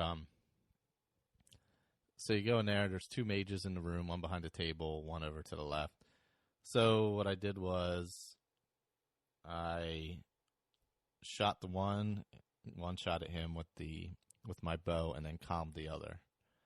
So I was able to just then walk over, get the Bound Bow out of the bucket, and voila, I got my Bound Bow. So I've been using that quite a bit. And I have enough on my conjuration. I put in the conjuration to get the soul trap right on bound weapons. So that was that. And then I kind of went back to my the mage quest. So next up, I was on the mage side of it. I think I was where I had to find out about the staff of Magnus. Well, I'll start from there anyway. So I talked to the Augur of Dunlane already and all that stuff. And then I find out from Mirabelle about Mazulft, Dwarven Ruins, or Dwemer Ruins. So I head out there and had a hell of a time going through there. Because there is a mix of Falmer, Charas, and I don't think there was any Charas hunters in there, just Charas. So there was this one section, the narrow pathways, like in those Dwemer places, the narrow caves underneath of them and all. So I calm the Charas and then go into the next section, like this kind of like a quick left and quick right. And there's a Falmer and then a Charas behind him. So I got the one behind me calmed, and then I'm trying to attack the Falmer, but then the other Charas comes, and I got to kind of calm that one. It took me a while to get this one down. It was not easy. I did have Muffle at this point, so I was using Muffle. I'm wearing foot wraps and just black robes because they seem to be vegan friendly for my vegan warrior here. No gloves or anything. My ring and necklace enchantments aren't that great, whatever they are, and I'm wearing a mask. I think I was probably wearing the Croesus mask at that point. But, it took me a while to get the timing down of this one. Because I had the one crawling up my butt and the other one attacking me from the front. Very dangerous. And I couldn't hurt the Charas, even though I guess technically they're monsters. But I'm counting them as animals, so I saved them and then killed the Falmer. I guess you could argue that I really shouldn't be killing the Falmer. Anyway, my guy's a Dark Elf, so it doesn't really matter. So I get through there, and then you get to the Oculari, whatever they call it. You're going through, you find, there's a bunch of Synod researchers, and you find, you'll see them laying dead on the ground. They've been killed on the way. And finally, you get to the Oculari, and there's maybe 5 or 6 of them in this big room. First, you have to sneak off. For those of you who haven't played it and you don't want to know, don't listen. But when you get into this big room, and there's like a double entrance, there's an entrance to the right, a wall in the center, an entrance to the left that goes to the same place. And there's like 6 or 7 Falmer in there, varying levels. You have to actually, you want to go to the left, but you actually have to go to the right first to get the key to be able to go to the left. So, having already known that, I did that first instead of wasting my time going the other way. A lot of calm spells and then killing people. Bow action, flame atronac, calm them, hit them with some bow, rinse, repeat, rinse, repeat.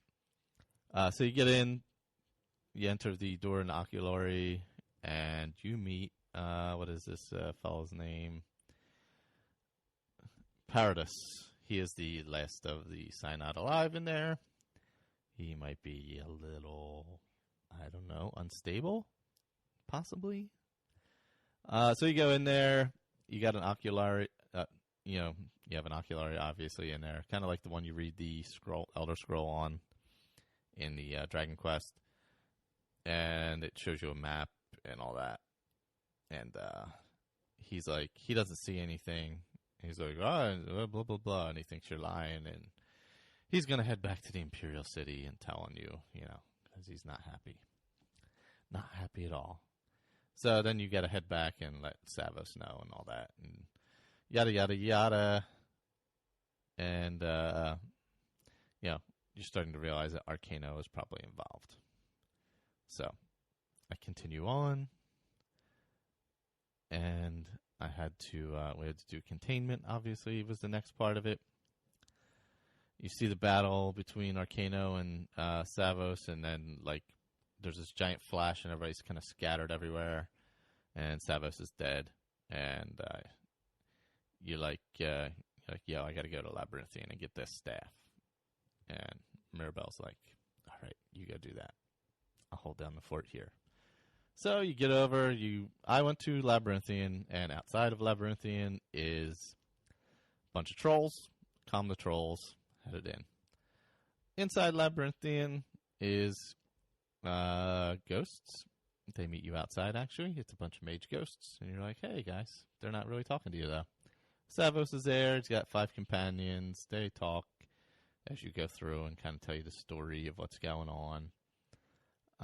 There's what's Equilibrium is the spell tome in there. That doesn't seem helpful. It drains your health to give you magicka. I'm like, I don't have that much health. It's not really I took it, but not really gonna help me. As you're going through there, a bunch of Falmer, and there's the creepy voice from Morike. It's it sucks your magicka right down. You get to this weird door, and it's a frost spirit, so you got to hit him with flames, and then a little later on, you get the one, and it's a flame spirit, and you got to hit him with, obviously, with some kind of ice. I think I had ice spears or ice spikes already, so I just hit him like that. So, as you get further into Labyrinthian, or actually, I forgot Skeletal Dragon. Yes, early on, you got to battle the Skeletal Dragon. I forgot, that was the first room. How could I forget the Skeletal Dragon? I was able to take out all the skeletons with the Skeletal Dragon with my bow, because they were just one-shots. The dragon itself, I was able to duck and hide behind some pillars, because if he'd gotten me one time, I would have been dead. So I was shooting him with arrows. I also used the flame atronac to distract him, and a lot of sneaking and hiding behind the big columns in that room. So that was quite helpful. So you get through, and then later on, as you get further on into Labyrinthian, you start seeing the spectral enemies, I guess it is. And they have spectral swords, bows, and others, and I think like a warhammer or something. And I figure they're not real. They're spectral. I can take those. So I was able to take those and unenchant those because there's nothing involved in making them. They're ghosts. So, hey, worked out good. So I took those. So they gave me some, steel health, steel magicka, steel stamina. I think that's what those enchantments were. Drain it, take it, whatever you want to call it. Yeah, Drain Spell. That's what Drain Spell Bow is what it's called. So anyway, you go in, you do the final battle, you get the mask and the staff of Magnus, Morokade's mask and the staff of Magnus, and you got to head back to the college, obviously. And when you get back there, you see that. Oops, sorry, I was losing track of thought for a second. You head back to the college, and then some stuff happens. There's a barrier up. You're like, all right, you got to use the staff to break the barrier, get inside, and you got to confront Arcano. I had completely forgotten about when the eye is open, I don't think you can harm Arcano. So you have to keep, every time he reopens it, you have to close it real quick, and you have to close it with the staff, because your attacks on him do nothing. So I wasted a whole charge of the staff, just keeping the eye shut, but not attacking him. And then I remembered, I should shut it, attack him, then shut it again if he opens it. And that's when, it all worked out. There were some magic anomalies around, so I threw out some Flame Atronach just to keep them busy so they didn't attack me. And eventually got him, and then, Quaranir from the Citric Order visits you again, and you become Archmage. And I took over the Archmage's quarters, and I moved my stuff from Anissa's over to there. Did not take the robes, however, because, I took them, I just dropped them, because they seem to have some kind of leather on them, so I cannot use them with this current character. So that's kind of where I was with that. So after I finished that up, I was like, my goal was to head out west because I'm going to take on the Forsworn because I don't like them. So I was like, yep, they're bad. They're always wearing deer heads and weird shit like that. They kind of look like they're from True Detective or something. So they need to be stopped, obviously. So I'm like Russell Cole heading out there, take it on the Forsworn. So I get over there. I was able to stop the murder before it happens in the market. And, the guy hands me a note. I forget his name, off Etris or something, whatever his name is. And I'm like, oh, okay, yeah, I'll meet you there. And I was like, maybe I won't. I was just wandering around town, and I came upon Nepo's house. I'm like, oh, it's Nepo's house. You know what? I'll just go in here. I'll just take that stuff from him that I need, in 5 steps down the road on this quest. So I went in, I pickpocketed the journal out of Nepos, and then I walked out the door, and they all started attacking me, and I had to get the hell out of Markarth quickly.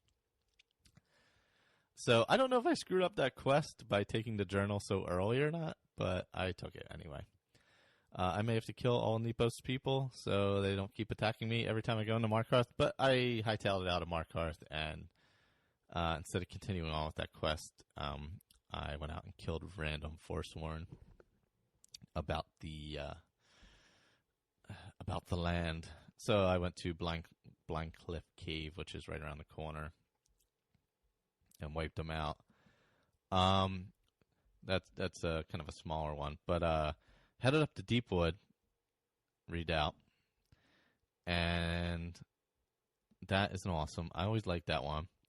Because you go in, it's just the small area first.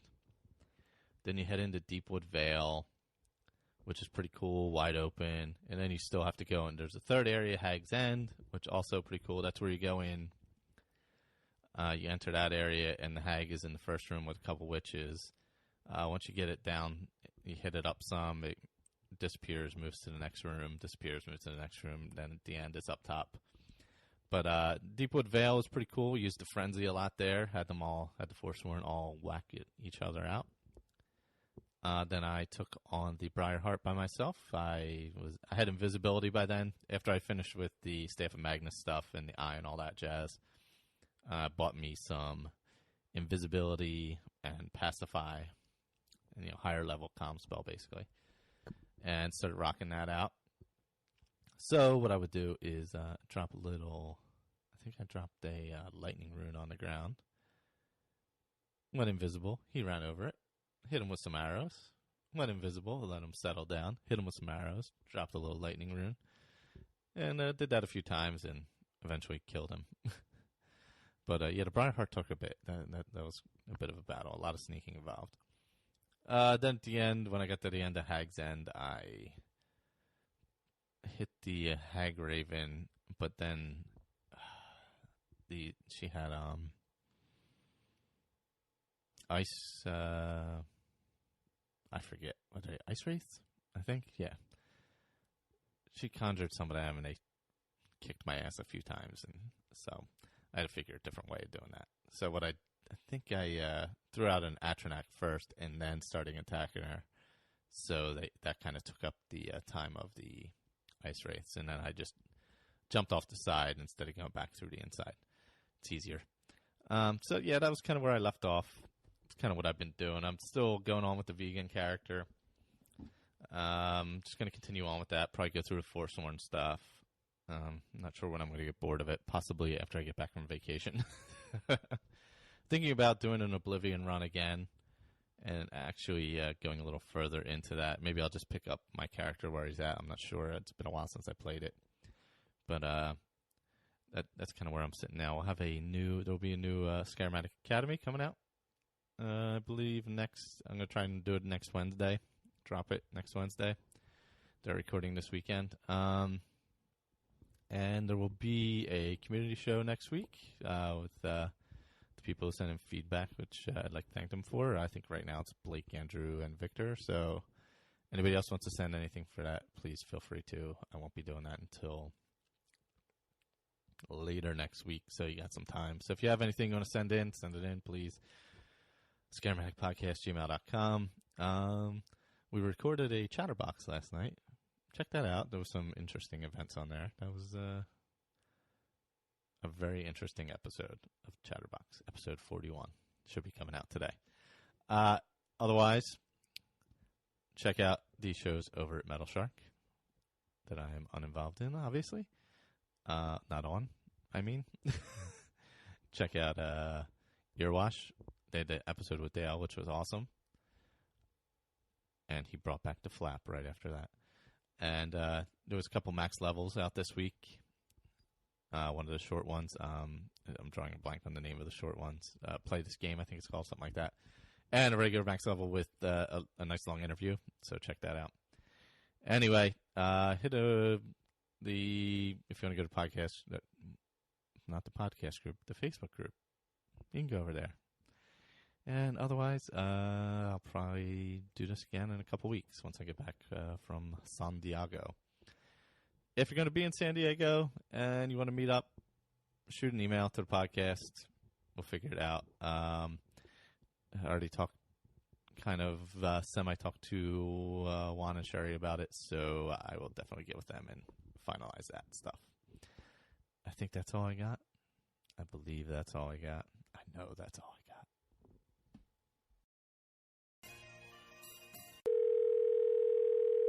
Hello? Hello, fellow Skyrim addicts. This is Victor from the Facebook group. Michael said he was going to put together an update episode, so I thought I'd add mine into the mix. My character, Willem Alskaven, has been on vacation in Falskar for quite a while now, and I've been playing mostly with my roundtable character, Slythe Aaron, but Willem's family is getting a little annoyed because he was supposed to be looking for his aunt, Lua, and in fact he has spent most of his time traipsing around Skyrim, having fun and killing bandits and things like that. So the family has gotten in touch with Willem's sister, Lisette. Now, Lisette is the black sheep of the family. She was already in Skyrim and wasn't really in touch with Willem very much. So it took a while for the family to find her. In fact, they ended up finding her in a bar in Morthal.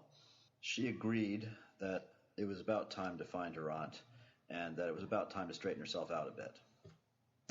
Now, Lisette is playing under a mod called Requiem, which is very different from some of the other overhaul mods. One of Requiem's most annoying and also interesting aspects is that health does not regenerate over time. You can only buff health up with potions, etc. So if you're wounded, you can't just simply wait for your health to come back or sleep and get it back that way. Requiem also overhauls a lot of the other aspects of the game. It is pretty complex and, in fact, is in some ways more complex and more overarching than Skyrim and some of the other mods like it, and really is best played by itself. In other words, without any other combat overhaul mods or other things like that. Requiem really requires a dedicated gameplay to just it. So Lizette has begun her adventures, and I'll report on those perhaps at another time. I think Michael also mentioned that he'd like to hear about some mods and some of these updates, so I thought I'd mention a few. One mod in particular that I referred to in the latest Roundtable episode, and I think in one before that as well, is Helgen Reborn. I have finally finished Helgen Reborn, and it's just awesome. It's just a great adventure mod, or whatever you want to call it. It really needs to be loaded from the beginning of a game. There are a few requirements. You need to be careful and really follow his directions explicitly in order to get the mod to trigger correctly.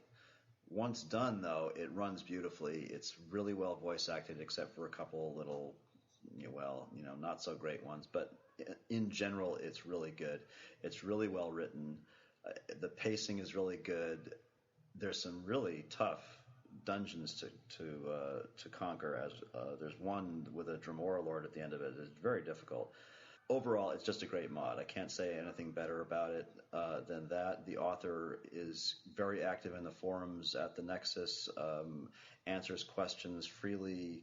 You just can't get anything better than that.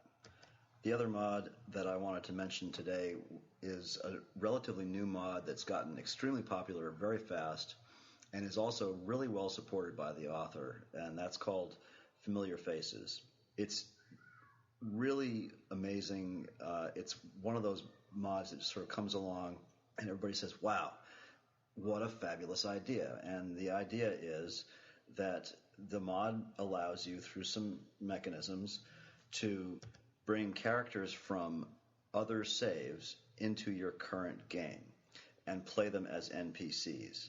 So, for instance, I have now brought Willem Alskaven into my game with Slythe Aaron. I have also attempted to bring Lisette Alskaven and another character who is a Khajiit by the name of Harold Steelclaw also into the game. Now, I won't say that this is without troubles. The author has been updating the mod regularly. In fact, it seems about weekly.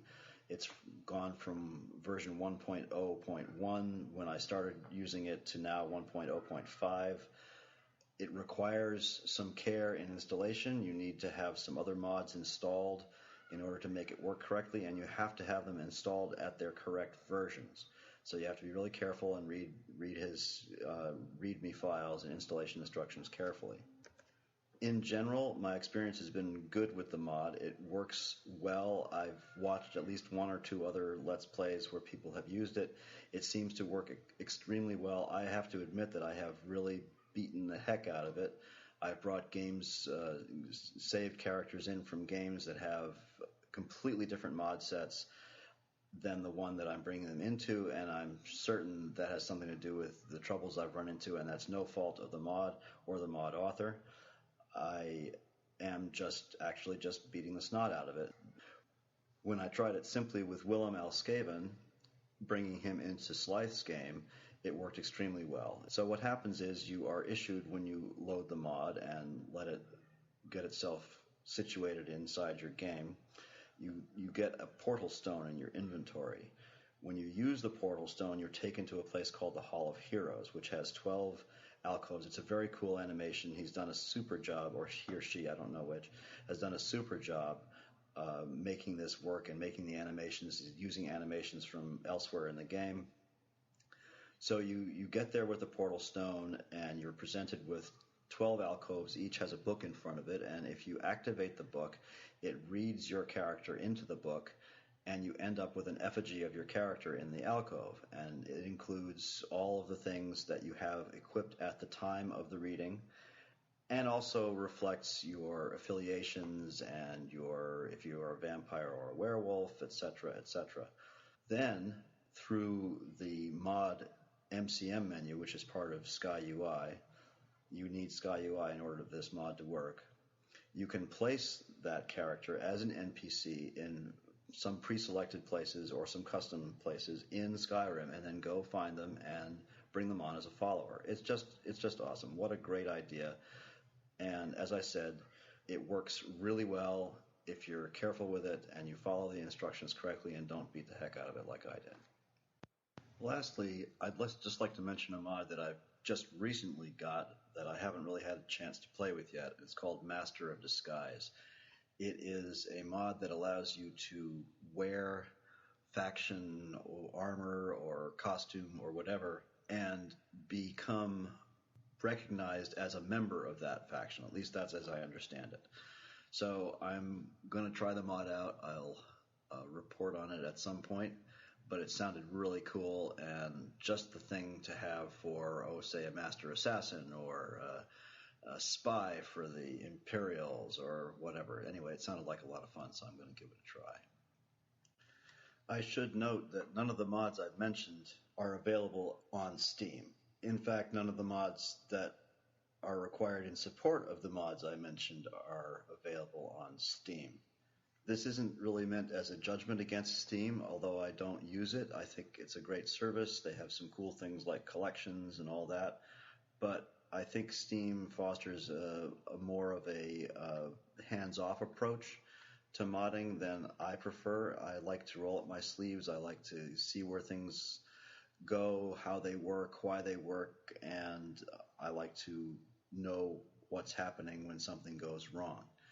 And really the easiest way to know all those things is to use the Nexus.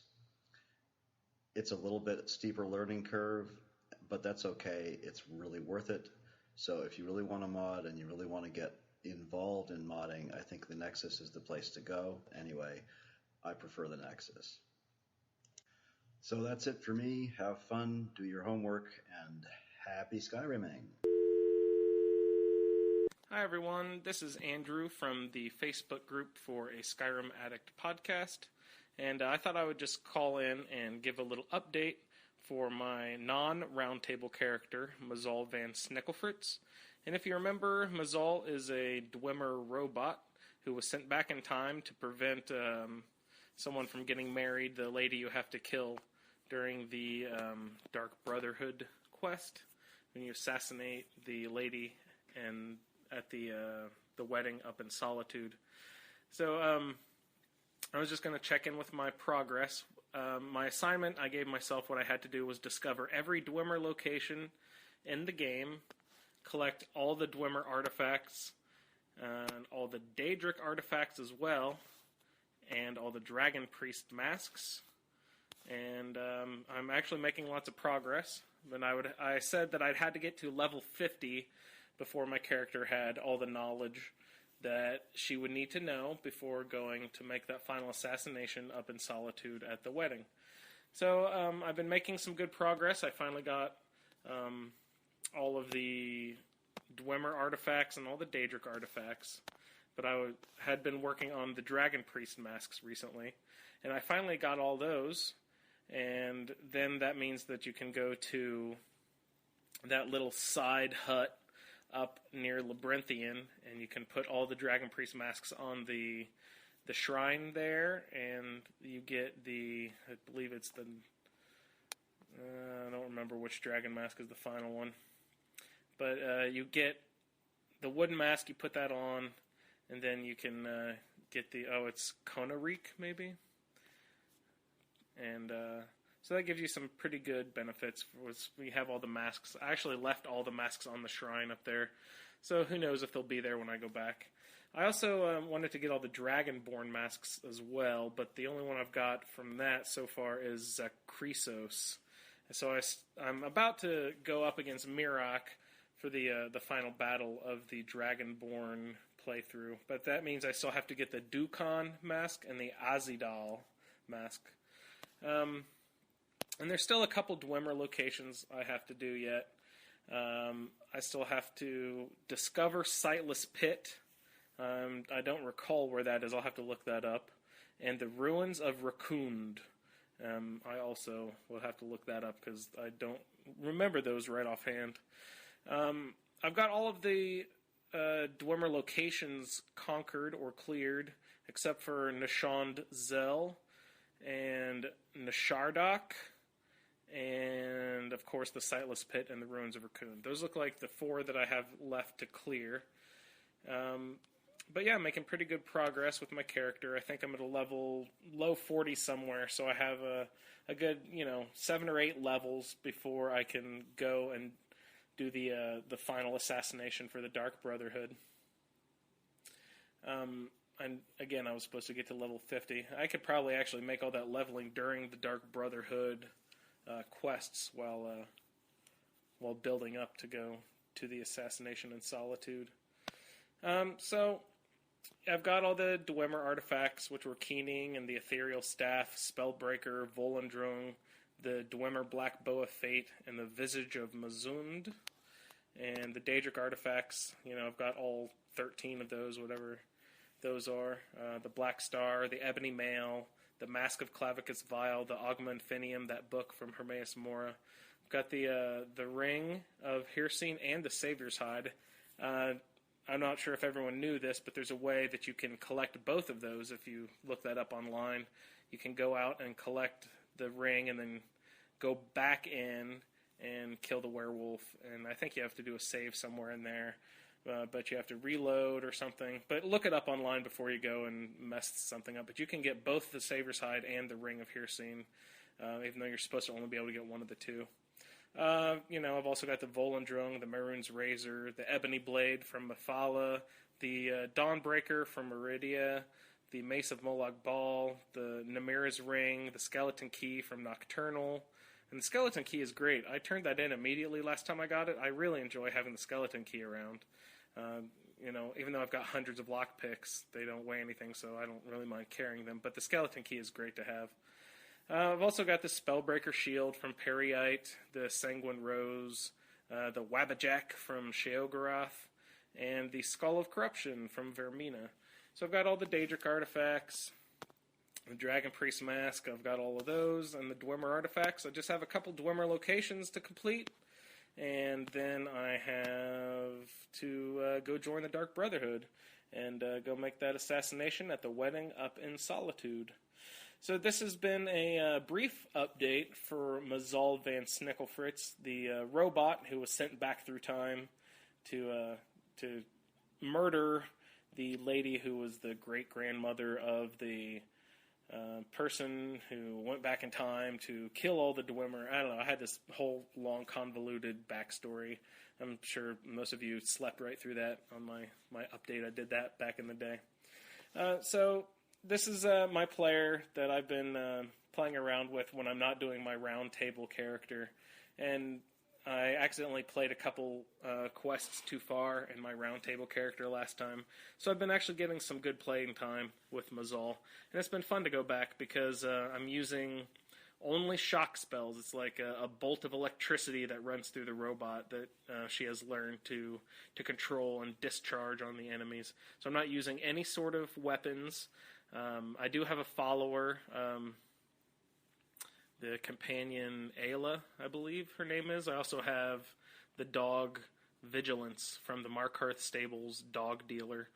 And so that's our fighting team. We also have a horse we carry around. I accidentally bought an extra one, so there's an extra horse sitting at my stable. And I have the Helyarchan Hall, because that's sort of in the heart of...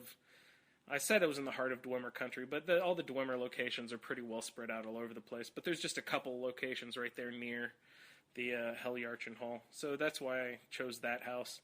But it's been a great playthrough, and I'm having lots of fun with Mazal, and my destruction magic is finally up to 100. And I have created armor for my robot. That's the Dwemer armor, and I went ahead and did the... let's see, what is that loop called? Restoration. If you do the restoration loop where you can, drink a potion of restoration and then take off all your gear, go smith something, go enchant it, put your gear back on, enchant it again, put your gear back on, drink another potion, whatever that loop is. You can look that up online too. All these things. I use the UESP.net for all of my information. I find that that's the easiest to get around. And the only thing I don't like about UESP is the map is sometimes hard to read because they use a yellow font and it doesn't really... You would think it would stand out, but the map might be too detailed or something, so it's kind of difficult to see some of the words. You got to zoom in, zoom out, and stuff. But yeah, I like the UESP, so I suggest using that. And the armor, I have up to like each piece. I have a helmet, chest, hands, and boots, and everything that I can have enchanted with Magicka restoration. I wanted that to be really fast. So I basically have, I think, 281% on each item that I can. So it's I basically never have to worry about my magic level. As soon as I use it, it's pretty much replenished back before I can even go to use another spell again. And so I'm having a really good time with Mazal, and I just hope that everyone would also take the time to go ahead and send an update with your character whenever you like. And a reminder, if anyone would like to do a play-along for the roundtable, just give us an email over at the Skyrim Roundtable at gmail.com. Again, that's Skyrim Roundtable at gmail.com. And another quick note, please send us an email over there, too, if you're halfway interested in fantasy football, because I'm a big fan of fantasy football and Skyrim, so we found a couple other people who are also interested. So we're going to throw together a Skyrim-themed fantasy football league this year. If anyone's interested, just go ahead and hit me up at skyrimroundtable at gmail.com, and we will get that rolling. And I hope everyone is having a great playthrough, and this has been a brief update for Mazal Van Snickelfritz, and I hope that everyone has a great time playing, and happy Skyrimming! Hello everyone, it's Blake. I wanted to send in some voice feedback for the show, seeing as I haven't updated anybody on my Khajiit character in a good while now.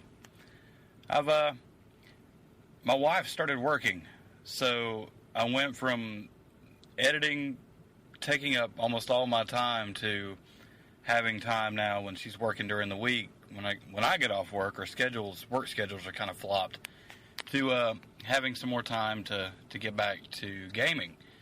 So I dove back into Skyrim pretty heavy. I was missing playing, so I got back into it. My Khajiit is level 41.5 now. Archery is right at 99, and sneaking is right at 98. So I'm waiting on that last little bump on archery to push it up to 100.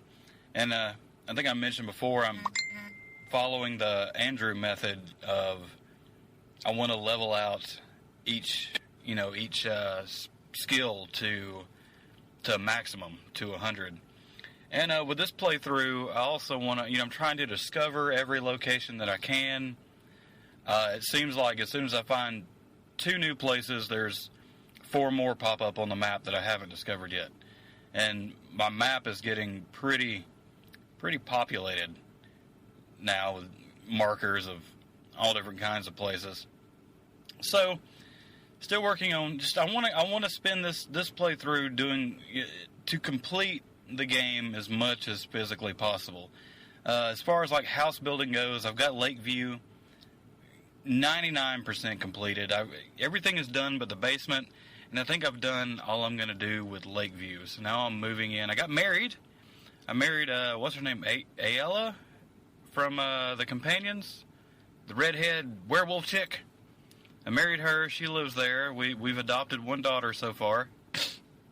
And to pull back the curtain, I know a while back I put up a video of me shouting Lydia off of High Hrothgar, but I kind of reloaded after that and just had her sitting at Breeze Home in Whiterun.